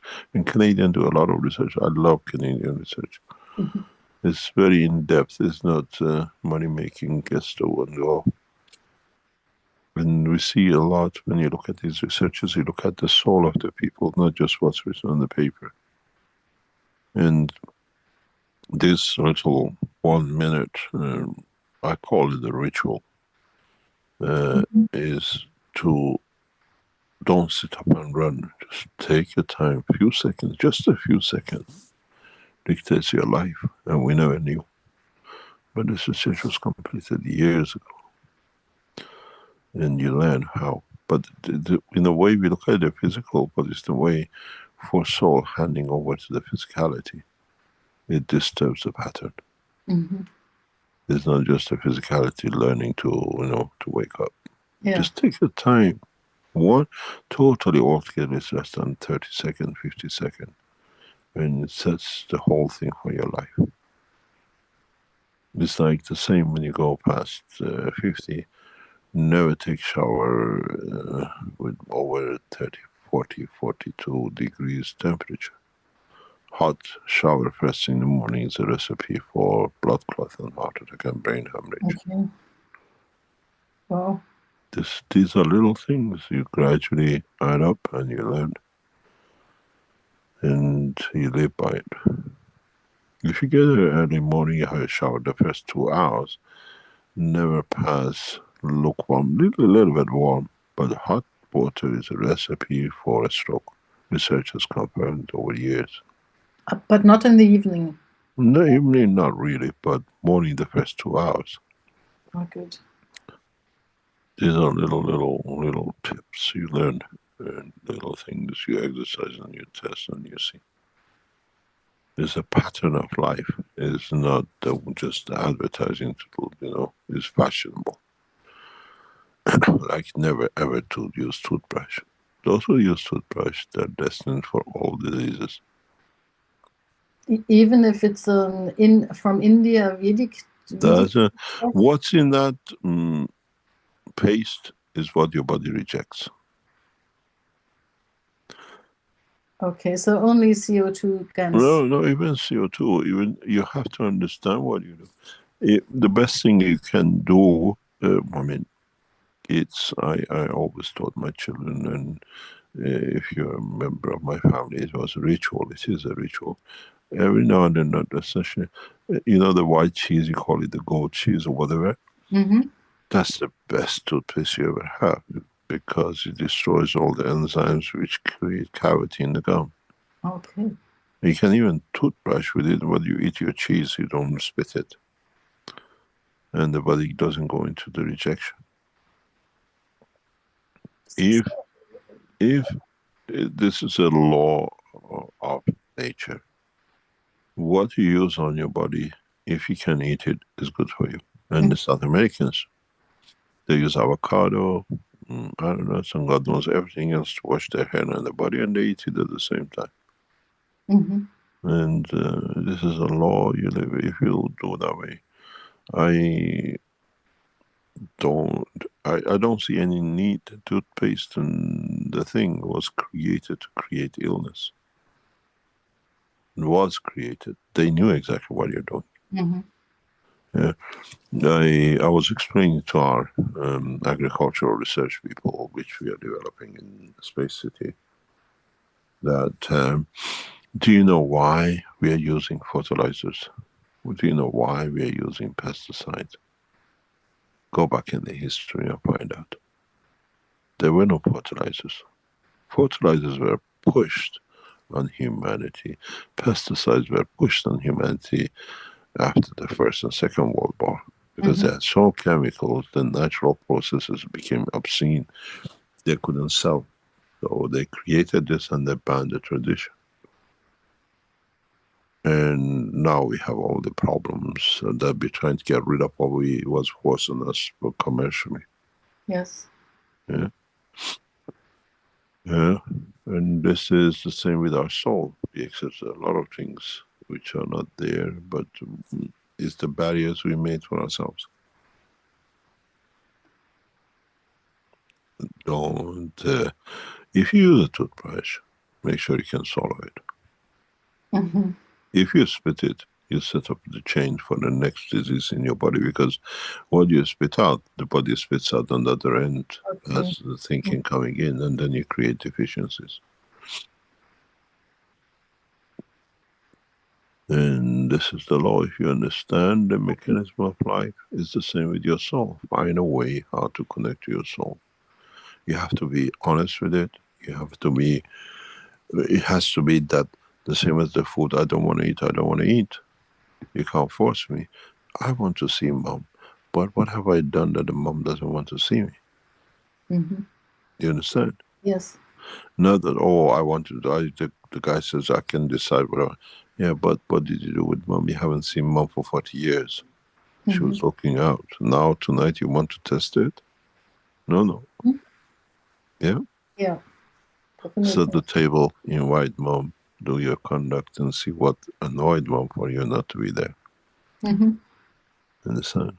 This is the game of life, not the game of what I want, I get. Money cannot buy. No. Thank you very much. Thank you very much, Mr. Keshe. Thank you. Any other question? Yes, we have another hand up here with Philippe, I believe. Allow to talk. Go ahead. Can you open your microphone? Yes, can you hear me? Yes, go ahead. Good morning, Mr. Keshe. Good morning. My question today is related to one of the 5 cup system, the one for the vertical people. And at the bottom of this 5 cup, we have the cup of the soul of the planet. And I just wondering, and I just want to ask you, if you create a 5 cup at 2,000 meter high, and then we bring one of these fields to the ground level. Let's suppose one of the cup of the soul of the earth, and we bring that kind of field to the ground level. How this field can affect the vertical people? Not much. You just adjust to it, but it carries the information from the 2,000 meter too. You have the combination, because once you took a fingerprint from 2,000, is in it.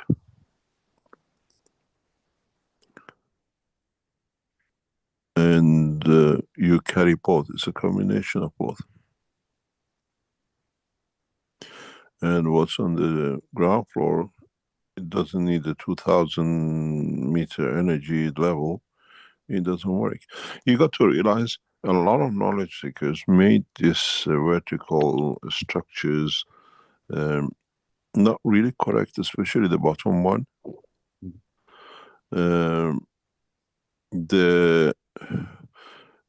The structure of the bottom one has to be in line with the central core of the earth. And it has to be done very precise, very correct. If you remember, if you came to Lens, there was 3 of them made by Herbert, especially you could go in the middle. If you stood in it, you could actually have different emotion in different levels in your body. But the trick with it was all of you went there with the shoes. Those who did and took their shoes off and they stood on the same level without the isolation from the ground, you would have felt totally different. When you make these, what you call the vertical people, ganses and the structures, you have to follow the same. If you have put wood underneath of it between the earth and them as your frame, you stand on the wood and then you feel the same thing in each level. You don't feel anything because, sorry, you're standing on a plastic shoe and on a metal. You understand? Yes. So when you do these things, just don't do it. Little touches makes huge differences. And then you feel the first level, second level, third level, even at the soul level. The one Herbert Smith was amazing. I used to enjoy sneaking in there sometimes, but you have to take your shoes off. You understand? You absorb different fields with the shoes on. You change the game without you knowing. We saw this one years ago in a different way. We did the test with Annie in Canada. And nobody understood why.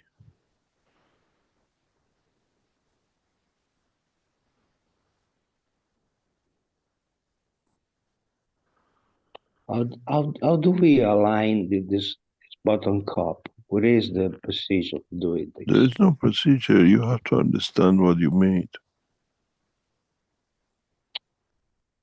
You have to understand. Very soon, Keshe Foundation will test a new maggraph, which is exactly outside what you look, but inside is a powerhouse with a soul. We'll test it very soon. And then you'll see how by changing compression we change the emotion of the soul and physicality. It's getting tested, it's getting built, and then we learn from it.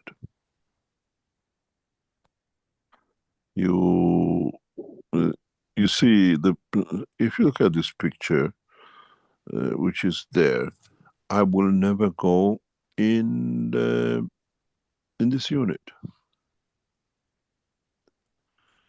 I tell you why. Open up this unit, the picture. On the left, you have bunch of ganses on the table. So the field is towards there. The other one is sticking to the wall, which has electricity, water, and everything else in it. The other one, it looks like sitting in front of a radiator, which has a diversity. You never matched to this. You just made something. I think the problem was, this was actually from Herbert, but he had moved into a small place and needed to I understand. store all these. Yeah, I understand together. This is when you do things, you made everything perfect, but you don't look at the environment. And then because you cannot match. You see that plastic bottom layer? That makes a difference. If you stand on a board, you think you're standing there, and if you actually put the same plastic and stand on it, you replicate the same. Then you tune to what is needed. Your body might not need any of it. These are the things in the labs. I explain this quite a lot when we do a test. Observe. What is it? Put papers around, see what you're producing meters away in others' environments. This is when you make these things, you have to understand the total structure.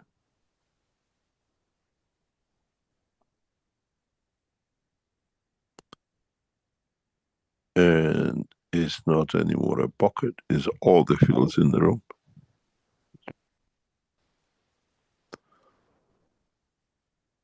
If you notice, some of you, especially Italians who came to Linz, the system is in the center, in the middle, spaced equally from either wall, that we replicate the same.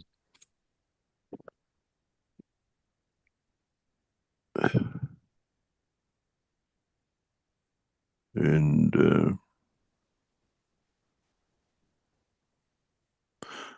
this is the problem with you don't understand, or you don't not understand, you don't take notice of the environment on the systems you make. When you came to Linz, if you remember, you went into the systems. That's everything was perfectly matched, symmetrical. Distance from the wall, back and the front, and everything else.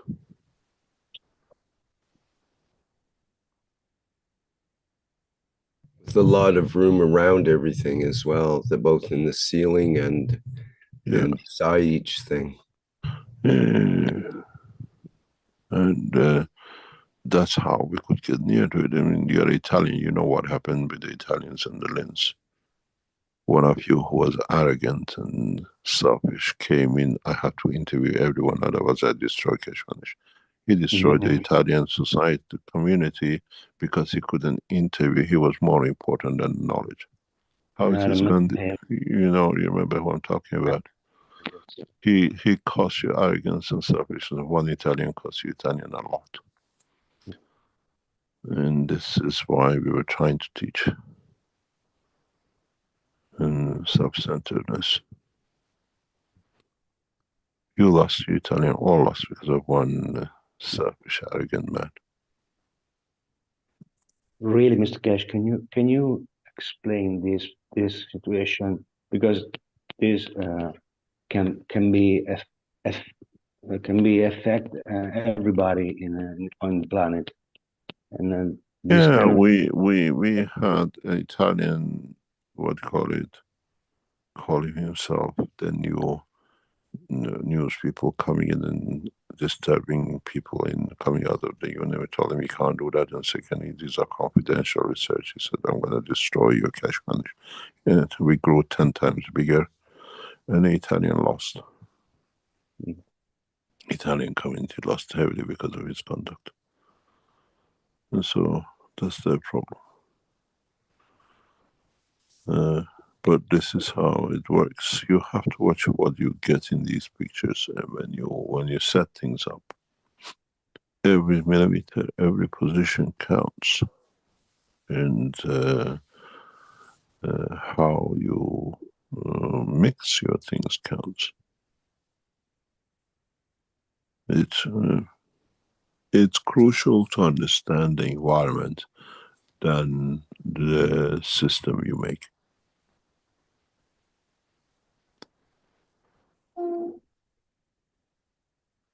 It's not what in the front you put in between, it's what in the back taking out that it doesn't allow to come in.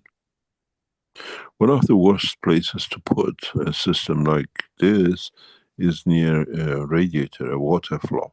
Because when the water flows in it, it continues to create diversity of energies, taking from the system. So nothing is in the middle, is the same at any time. If you got one against the wall and there is the light is on and the cables of the light go behind it, one time the light is on, one time switches off, they flicker, and you continuously change. You can't get stability of the test. It's good to make it, but realistically, you're in a roller coaster of fields.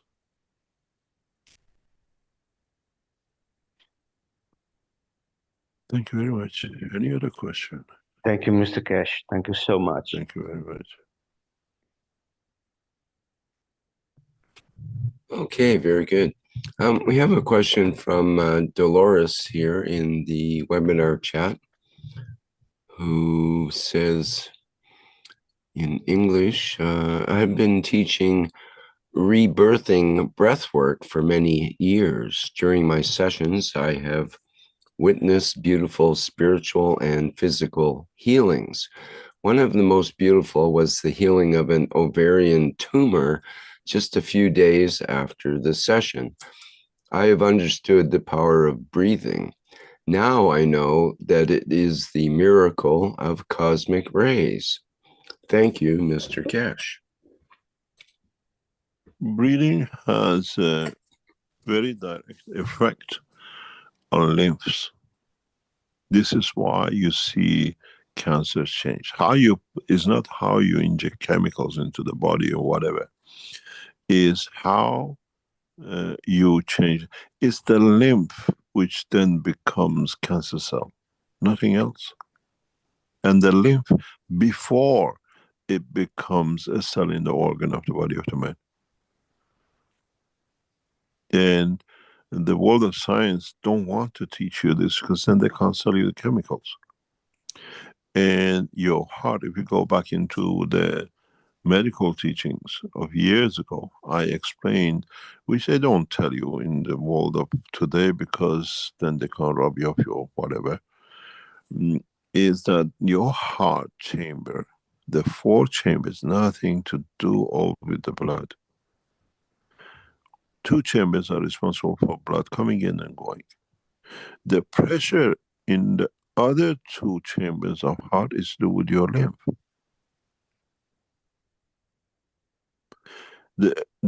When you go to when you do your blood pressure in the house, you get, let's say, 12/8 or 12/7 or 11/6. Let's say, oh, the lower one is showing when the heart is empty. Rubbish.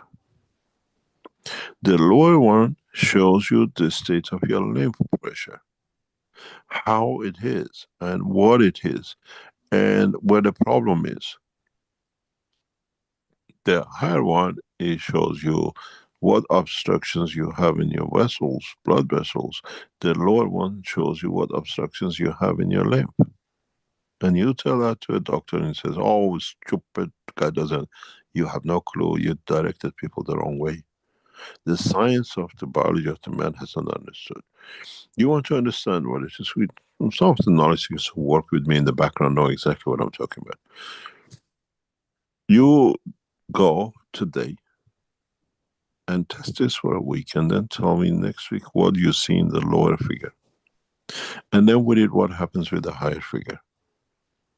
When you block your lymphs, your lymph circle, you increase your blood pressure, because there is a shortage of right blood cells produced in the body. So lack of it creates pressure in the blood system. For me, when I look at the 12/8 blood pressure, I look at the 8, I don't look at the 12, because it's 8 who decides the 12. And 8 is the lymph, it shows the state of your wellness. And you can control it. You have to understand, your body's lymph is dynamic in your physical body structure, not in your legs and your arms. You need to make the lymph active in legs and arms. You see your blood pressure, your health changes totally. But they don't teach you. They just give you chemicals. You want to try and change your blood pressure, you change your wellness, you change your walking, you change your thinking. Lie down. I was teaching this to a couple of knowledge seekers in the past few days, past few weeks. Lie down on the floor with your flat back on the floor. Keep your buttocks something like 30-40 centimeters, depends on the height of your legs. Keep your leg between 45 and 60 degrees against the wall, up. Put your hands straight on both sides of your body, nothing else. Then, this is nothing, you do it all the time. The limbs are floating down, but they don't get recycled. You don't need lymph therapy, that's all you need to do. But now, this is nothing, you just can do it. Dogs put the legs up every day. But now, the key to it, to clean up the lymph, that you will see even all the pains in your knees. You can't walk, you can't hop. Do this for a few weeks and see what you change. Then, when you lie down, close your eyes and breathe very slowly, 4 counts. Hold for 2 counts. And breathe out 6 to 8 counts.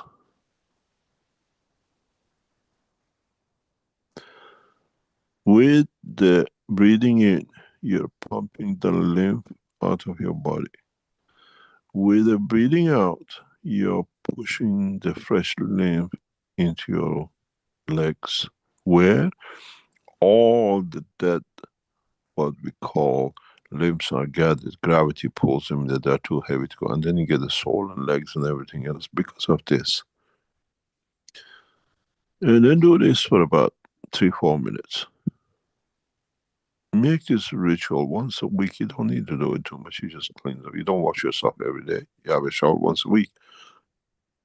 And then when you've done that for about 3-4 times, or 2-3 minutes, then at the same time, raise your arms the same way. Put a pillow. Don't hold your arms up 60 degrees. Put a pillow, put something, a chair, and rest your arms on the chair. And do the same thing again.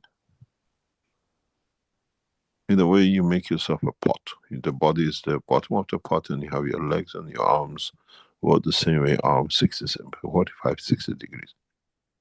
And again, carry on with the same technique of breathing. You're taking the dead limbs, which are in your fingers and your lower arms and everything else, back into the circulation to come in and get disposed of through the cycles of the body. Then you've done that for about 2-3 minutes. Lay on your side against your liver. Your liver is up. That liver is free to process the dead lymphs and everything else. Then, half an hour later, take your blood pressure. You did nothing. You just cleaned up the lymph. If you remember a few years ago in the teaching, I told you that walk with your heels, that you put your heels and then walk forward. This allows, if you do this before you do the lying down and putting your legs and arms up, put your toes on the ground and go back on your heels, like hitting your heels, stamping on the same position that you knock your heels. You loosen all the that leaves sticking to your different skin, muscle tissue and the rest. And secondly, you create a gravitational field force which triggers any surplus lymph or damaged lymphs or whatever in the structure of the brain and what you call the skull. It brings all those down. That when you turn your head up, when you're putting your arms up on the leg, it's like shaking a tree, getting rid of the dead leaves, and then go back in to do the what they call your legs up job. Then tell me, do you have any more knee pains? Do you have any more joint pains? Do you feel like not hungry that much? They don't teach you. But then look at the bottom figure of your blood pressure. They don't teach you because they can't make money out of you. This is what we've been taught when we were people. And if you look at even if you look at the prayers, when you raise your hand up, it's part of the same ritual, cleaning up the limbs. See if you still have a problem with your joints, with your hip joint. Look at your mobility when you do this. Don't do it more than a couple of times a week, but make it as part of your life.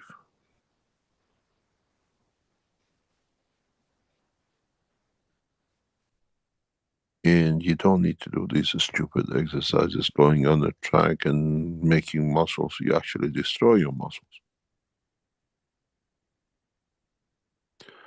And these are little things. You carry on, and you don't need to do all these medicines, high blood pressures and the rest. You chew the body, you clean the body by yourself.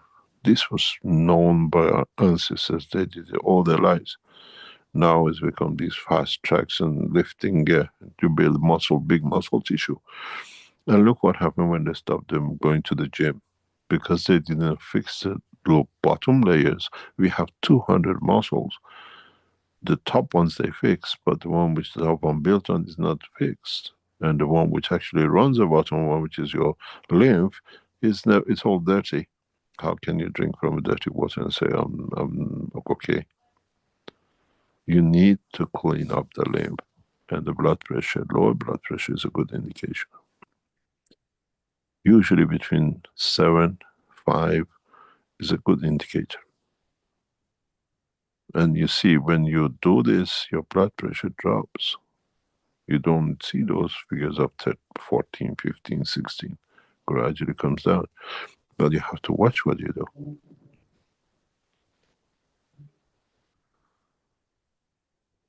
Our ancestors perfected the technique of life. And some lived 200, 300, 400 years. It's just one thing. And it's a painless life. You don't need to have joint pain.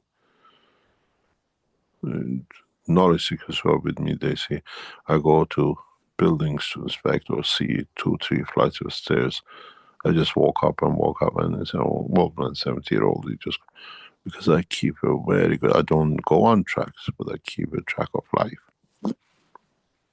I see youngsters next to me breathing.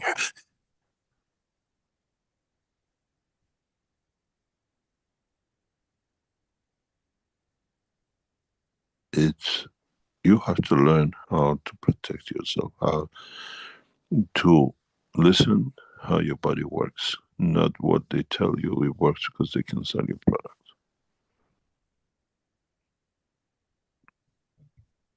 Your breathing. Sorry. No, go ahead. Your breathing, the way you breathe, in what position you breathe, decides what lymphs you do. One of the last things I ever do, I let no one to touch my lymph nodes and limbs. You crush it, you create a position for cancer. Why should I let them do that to me?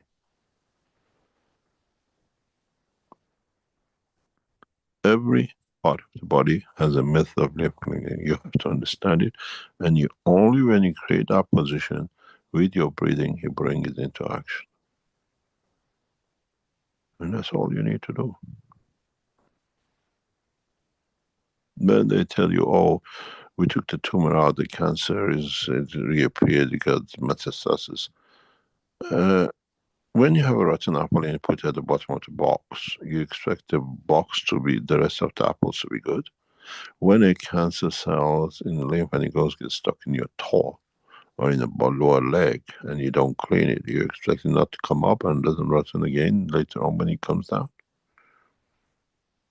We don't understand the physiology of the man. Then we try to do it with every chemical possible. But the body is not made of the outer muscles going for 10 minutes of walk and doing your heartbeat, whatever, yeah. But the outer muscles have inner muscles, and that inner muscle relies on what it comes to it to build itself that it can support the outer muscles. And that's your lymph. You have a infested system, it infests everything. You crouch, you bend, you can't walk. You have pain continuously because they said that if you have a knee problem, pain, do this process of lymph, what you call movement. It's not cleanup, it's not exercise. You just bring it into work, and then you see if the knee pain is still there. Because you gathered all the dead names which pressurize the nerves restricts the motion, and that's all it is. I don't tell you miracles, it's understand the physiology.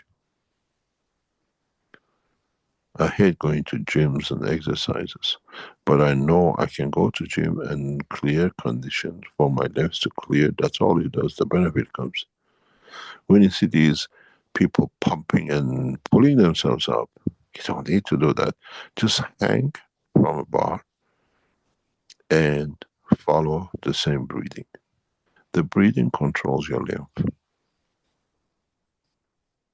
And then you see when you come off the bar, the guy is pumping like crazy. He gets himself damaged. You come off the bar hanging and you walk as, oh, I'm so fresh. I used to have a chiropractor in Kortrijk, and he always used to tell me, when the basement is damaged, rotten, you can't fix the top with the spines. When your ankle is out of order, when your bones of the foot are out of order, they move, and the rest of the structure moves to correct that move. You get a back pain, you get disc, you get neck pain, and the rest. The most important is to put the toes and the foot and the ankle right, and the rest will go correct. It's the same with your body. Correct the lymph, the inner tissues, the organs, the weaker, smaller muscles, and then the outer muscle stays fit.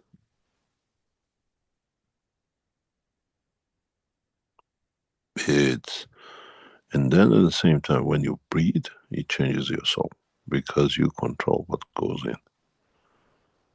And then becomes real light. It all one process. It's you who don't understand and separate it. You have wrist pain, you have what do you call elbow pain. Lie down. Don't hold your hand. When you hold, you block muscles, you block lymph process. Get a chair, small stool, that you put your hands on top of it, that is resting. And the channels are open. And then you literally pump it with your breathing. And then you see how the pains go. Do you need aspirin? Do you need paracetamol? Do you need heart condition medicine? Then go to the doctors. This is a physiology, how your body is made. Any other question? Yes, we have a couple more here, Mr. Keshe. From Achilles in the Q&A, says, good day, Mr. Keshe. A friend of mine wants to ask. He currently eats almost no solid food, surviving only on milk and coffee. Although his weight hasn't changed much, he looks much thinner, and his cheeks especially have become quite gaunt.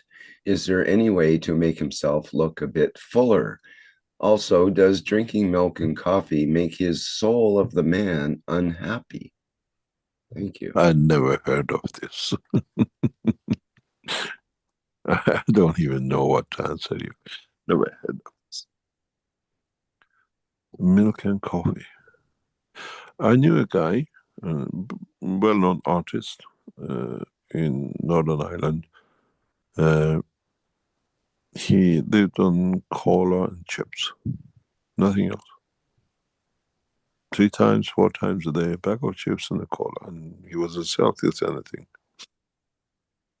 And your body converts material to what it needs.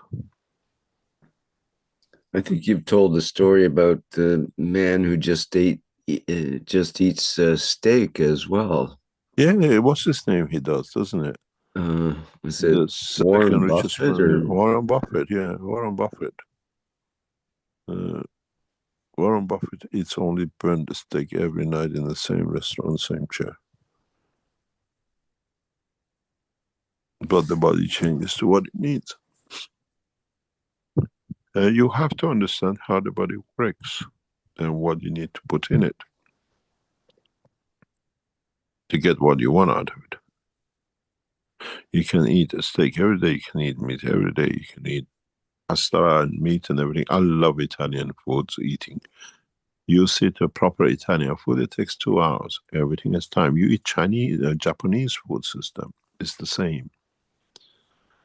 Separate it, allow it to absorb or do its job, and then the other you don't. But have you seen how thin Italian girls are, except their coffee in the morning?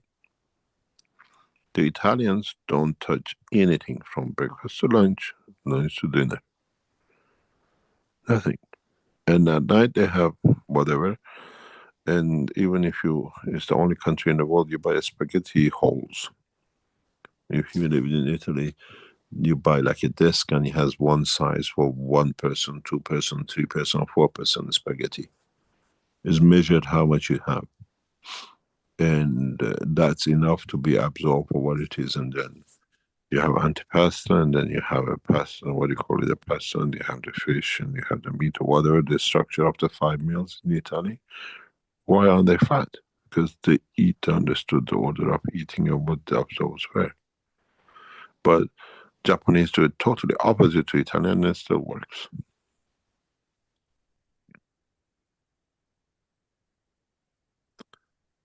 And you get, we mix everything on top of each other, and it still works. And we have to metabolism of our own body individually and work with it. But there's certain principles you have to follow. You have to make sure your blood vessels are clean. Any plank on it which next leads to constriction of the blood vessels is taken out. You create a condition of liquidity of the blood vessels doesn't thicken, and is eating a combination of foods in the right order. If you have blood clot and you have bits hanging on your blood vessels, exercise doesn't do it. It damages a scalp made on your inner skin. Exercise don't do. Running doesn't clean it. It's when you have a cut on your skin, you have a scab. Does it go away by washing it? No, it's there. It sits on it. You have to understand how to extract it, let the body extract it through natural processes, that it eats up into it, and then your blood pressure comes down. You have a blood pressure. Scientific research shows what we know as a high value walk with use of K2. K2 is the only K vitamin which actually grabs any, it's like, you get ants taking things away, internally takes the scab, so what you call planks, out of the blood vessels, and it opens up as a cleaning system. But you have to know how you get it. How it comes with omega-3 in the body, and how it comes with other materials. And which omega-3? You have 3 types. You have omega-3 from the fish, you have omega-3 from plants, you have omega-3 from vegetables. And you have omega-3 from meat. You have to understand the combination of eating it.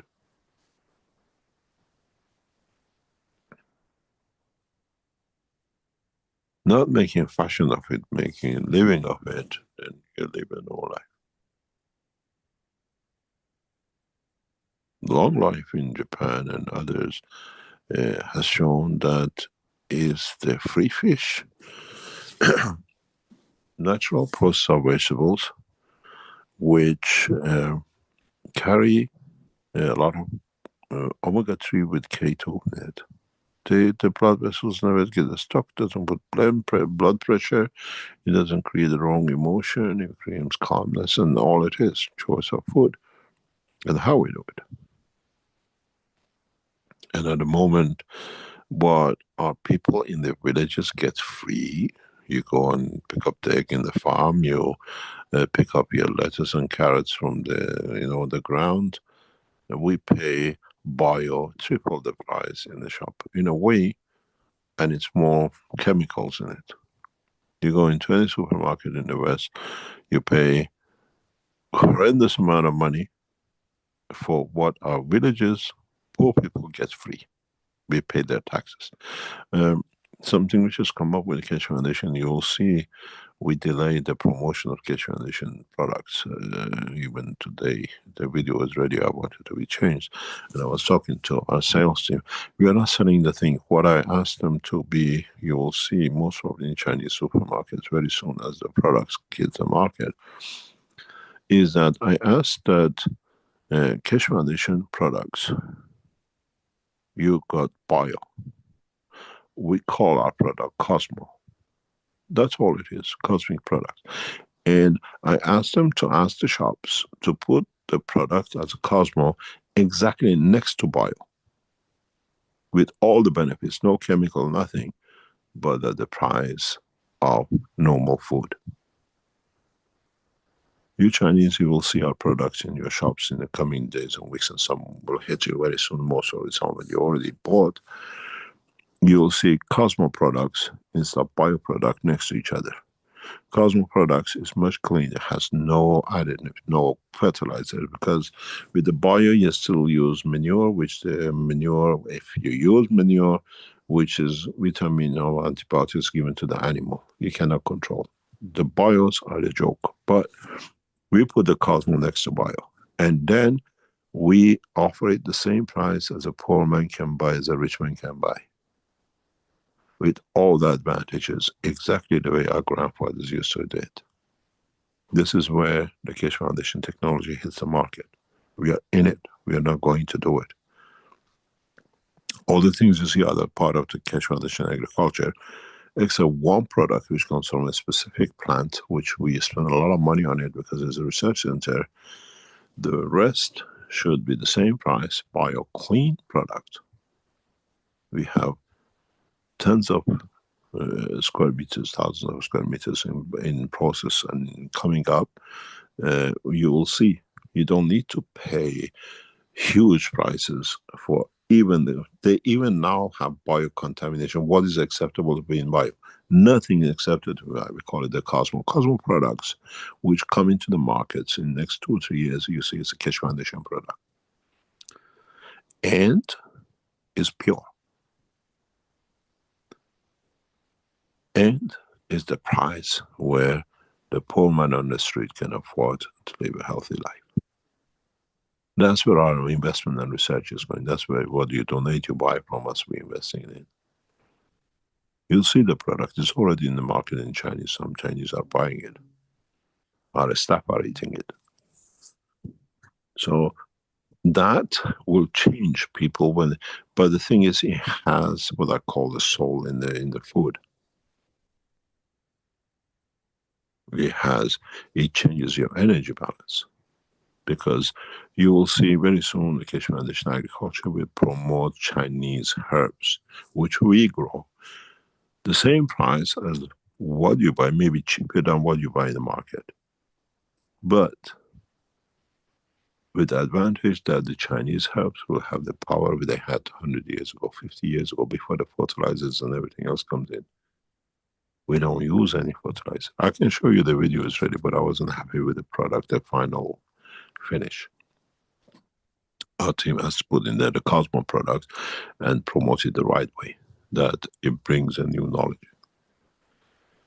We are not just teaching you, we are changing your life in a way through the research and development.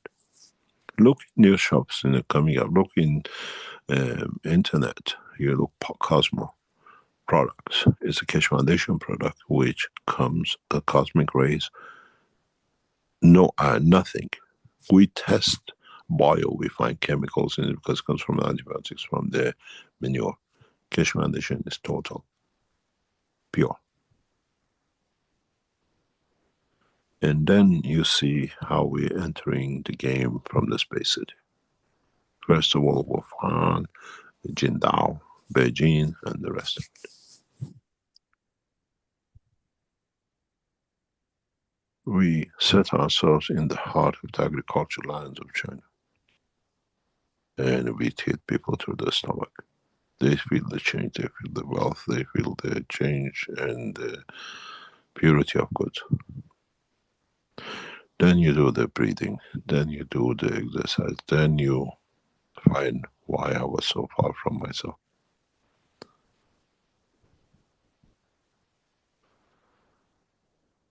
Any other question? Quick question from Gail. She needs to get a picture or an idea of the foot and leg placement. When you were describing the exercise, she wasn't sure if to bend the knees or have straight legs. Oh, everything has to be straight. You bend it, you break it. Let me see what I can do. This, what I tell you, is what I do myself. I don't tell you this is my way of doing it. You don't have to do it my way. It helps me, it keeps me, what do you call it, on my toe. The way it's done, or about this, or these things are a disaster. If this is the wall, where is my pen?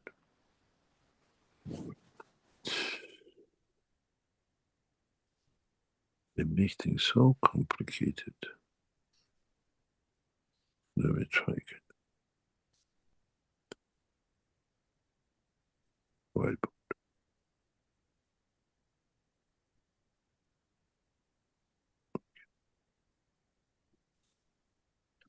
If this is the wall, I'm such a good drawer, fantastic. And this is the floor.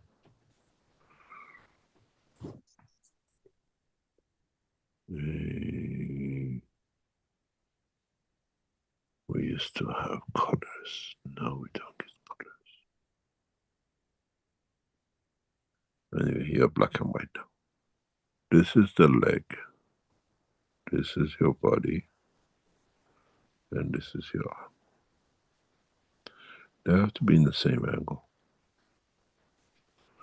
And everything has to be straight. That's why I said, if you have to hold your leg up or your arms up, you're not doing it. It needs a rest here. That there is no pressure. The limbs are open. 5 minutes, 2 or 3 times a week or a few times a month. You clean up. Measure your blood pressure. If you do it for 2 or 3 times, measure your blood pressure and look at the bottom line. If there is no change, there is a problem.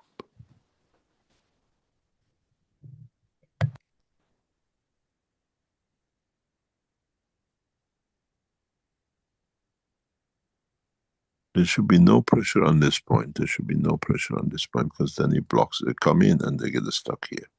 It has to be a smooth transition with no pressure, holding up. If you're holding up, sorry, you're already blocking with the muscle tissue. And then your breathing is important. Very slow, 4 times in. Give it 1 or 2 counts of holding for handing over to change. And 6 to 8 times blow out. Very slow. 5 minutes. There is one thing I have to tell you. Don't, when you lie on your side, wait away from your liver. Liver shouldn't be under pressure. Don't just get up and go. You'll find yourself dizzy because the brain is processing the energy. Give yourself a few minutes. If you suddenly get up, you feel dizzy, you might even convert. This is because you don't allow limbs to settle in the position. It's the same when you sleep. When you sleep, where is it? I lost this thing again. Oh, they changed it this way.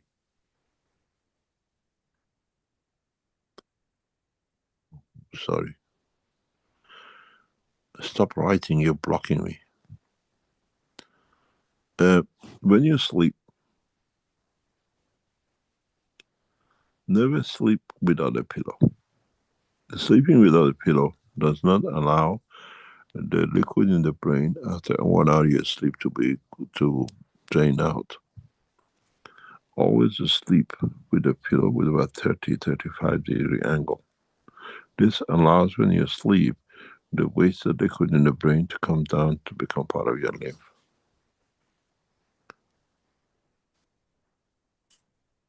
When you flat asleep, you don't do it. The brain does not have that flow angle. It's a gravity. Very high pillow, it blocks. Very low pillow doesn't create. Down about 30-35 degrees, is what you need for the position of draining the poisons from the brain. The body does it when you keep on bending and getting up. You do it slowly, but at night you can literally do a lot of things. It helps a lot with the emotion and the dream, what you call traveling to spaces, call it.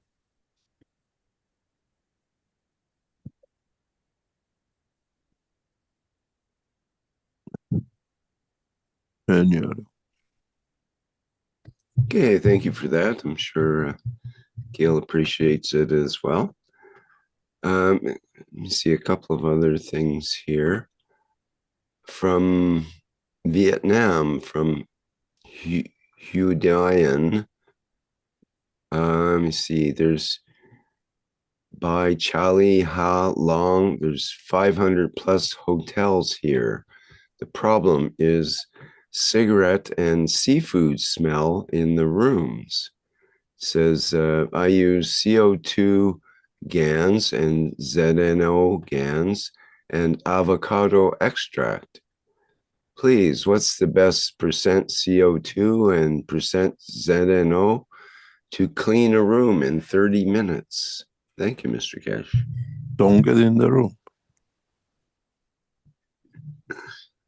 That's the best thing. And there's a lot. You see, everything when you get into these hotel rooms, they say no smoking, but you can smell it. The guy has been there smoking his head off, leaving the window open. Doesn't work. And secondly, if you do these kind of things, you have to place it away from you, not where you sleep.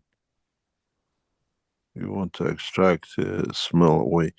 One of the best things to do is a combination of cinnamon with CO2 and cinnamon with coconut oil with CO2. Would you spray it? Is that the idea? Or usually you leave it there for a few minutes. CO2 creates a connection to the amino acid of the smell. That's all. That's why you use CO2. And then in the oil, you trap it. You bind it. You see a layer on top of your organelles when you finish. But once you use, you're finished. Don't stir it. You have to clean it. This is one of the reasons CO2 cannot be used for deodorant. This is because it links into the amino acid of the smell. And then it has nowhere, it stores it under your arm. You become the pot. It's a lot of little things. We tested a lot of things we do. So you have to find out the exact way to do it. Very soon, Keshe Foundation will promote a product from what they call one of the major companies which is in this game of the natural products with gas materials added into it. We're working on it. The Keshe Foundation team has been working for nearly a year. We have to get their authority to be able to merge them into KF. Natural products, what they call everything deodorant, everything else is a healing material. Deodorant material. It comes, it's a one woman family, but she's doing a beautiful job. And we've seen a position of work with it. And it has to be a natural way.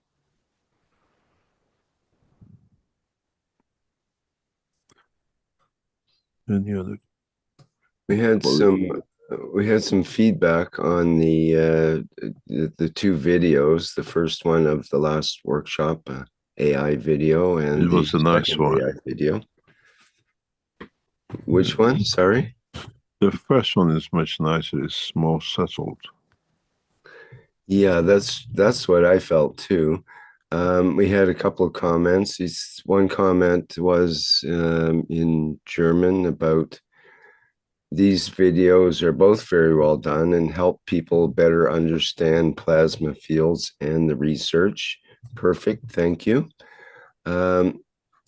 Another comment in German of the videos, both are very easy to understand and a great help on the path to greater knowledge. Thank you for your work. And this comment was, I prefer the second version. The images are clearer and less playful. And I thought, well, that's why I like the first one. It's more playful. It's a woman's voice, and the second one, I think it's a man's voice, isn't it? Yes. The second one seems more serious and kind of, it unnerves me a bit. More German type authoritarian. Yes, I suppose. And as he says, less playful. So, interesting. So I guess different people will tend to, identify with one or another of the videos, but it's hard to say whether a majority would actually prefer. You'd have to have an actual vote on it. I'm just assuming people would like the first one better, only because I do. So it's just different AIs are different people.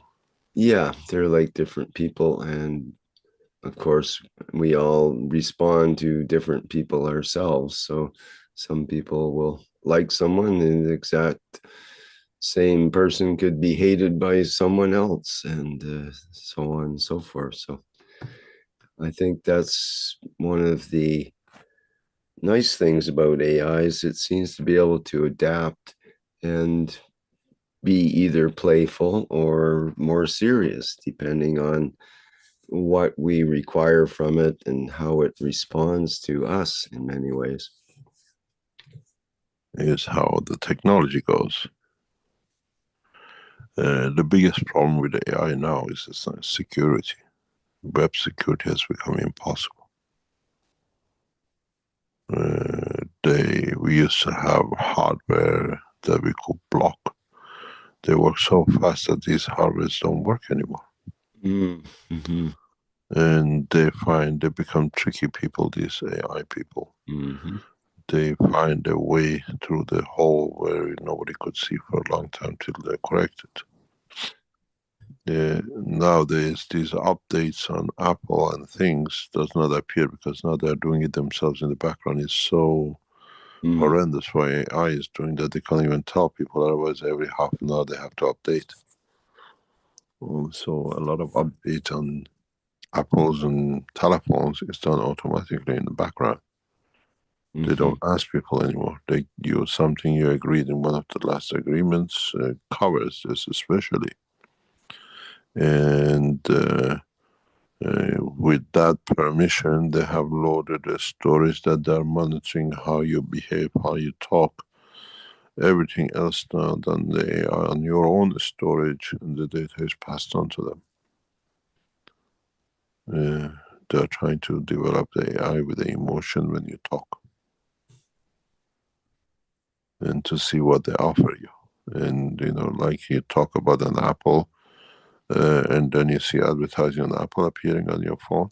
They're developing an emotional AI where you're sad, depression needs this, take a holiday, have God knows something else. They don't touch you that we thought. They're processing the emotion, how to sell you advertising. It's very interesting what they're doing in the background. Shall we call it today? It's 12 o'clock. Sure. Yes. Yeah. Thank you very much. Thank you very much for today. We'll see you hopefully next week, and I wish you all the best wherever you are.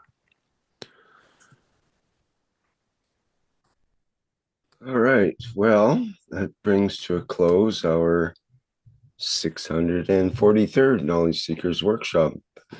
Thank you very much, Mr. Keshe, for being here for yet another episode of the Knowledge Seekers Workshop. And thank you, everybody, for attending today's Thursday, May 21st edition of the Knowledge Seekers Workshop.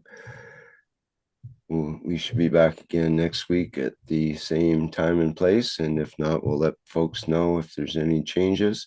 Oh, Mr. Keshe, there was one thing. There was a question about the transmission session, and whether they're... We're still working on it. Bear with us. Our team has to give us the clearance that we can use our systems. Okay. So we haven't ignored it. It's just that because it's going through the enlightened game, they have to tell us they're ready to go, that we can connect it up. We are ready from our end, is the technical side on the one ONN systems. Okay. Thank you very much. And let me see, let me get the calendar out here, and we'll find out our next public teaching workshop, which will be the One Planet, One Nation, One Race for Justice and World Peace. That will be on Tuesday, the 26th of May. And that will start at the 4 p.m. Central European Time with members and support members of the Universal Council. Let me see. I think that covers that. And I have a notice from the Universal Council, speaking of which, and I'll just read that out. This is from Lissy, and it goes, we, the Universal Council, invite the Keshe and Universal family present on the earth in unifying at the soul level every time, every day at 9 p.m. Central European Time. We, the Universal Council, give from our souls and invite all of humanity to elevate the soul of every leader in every nation to work as one soul in one direction to achieve peace as one nation, one planet, one race. Okay, thank you, Lissy, for that.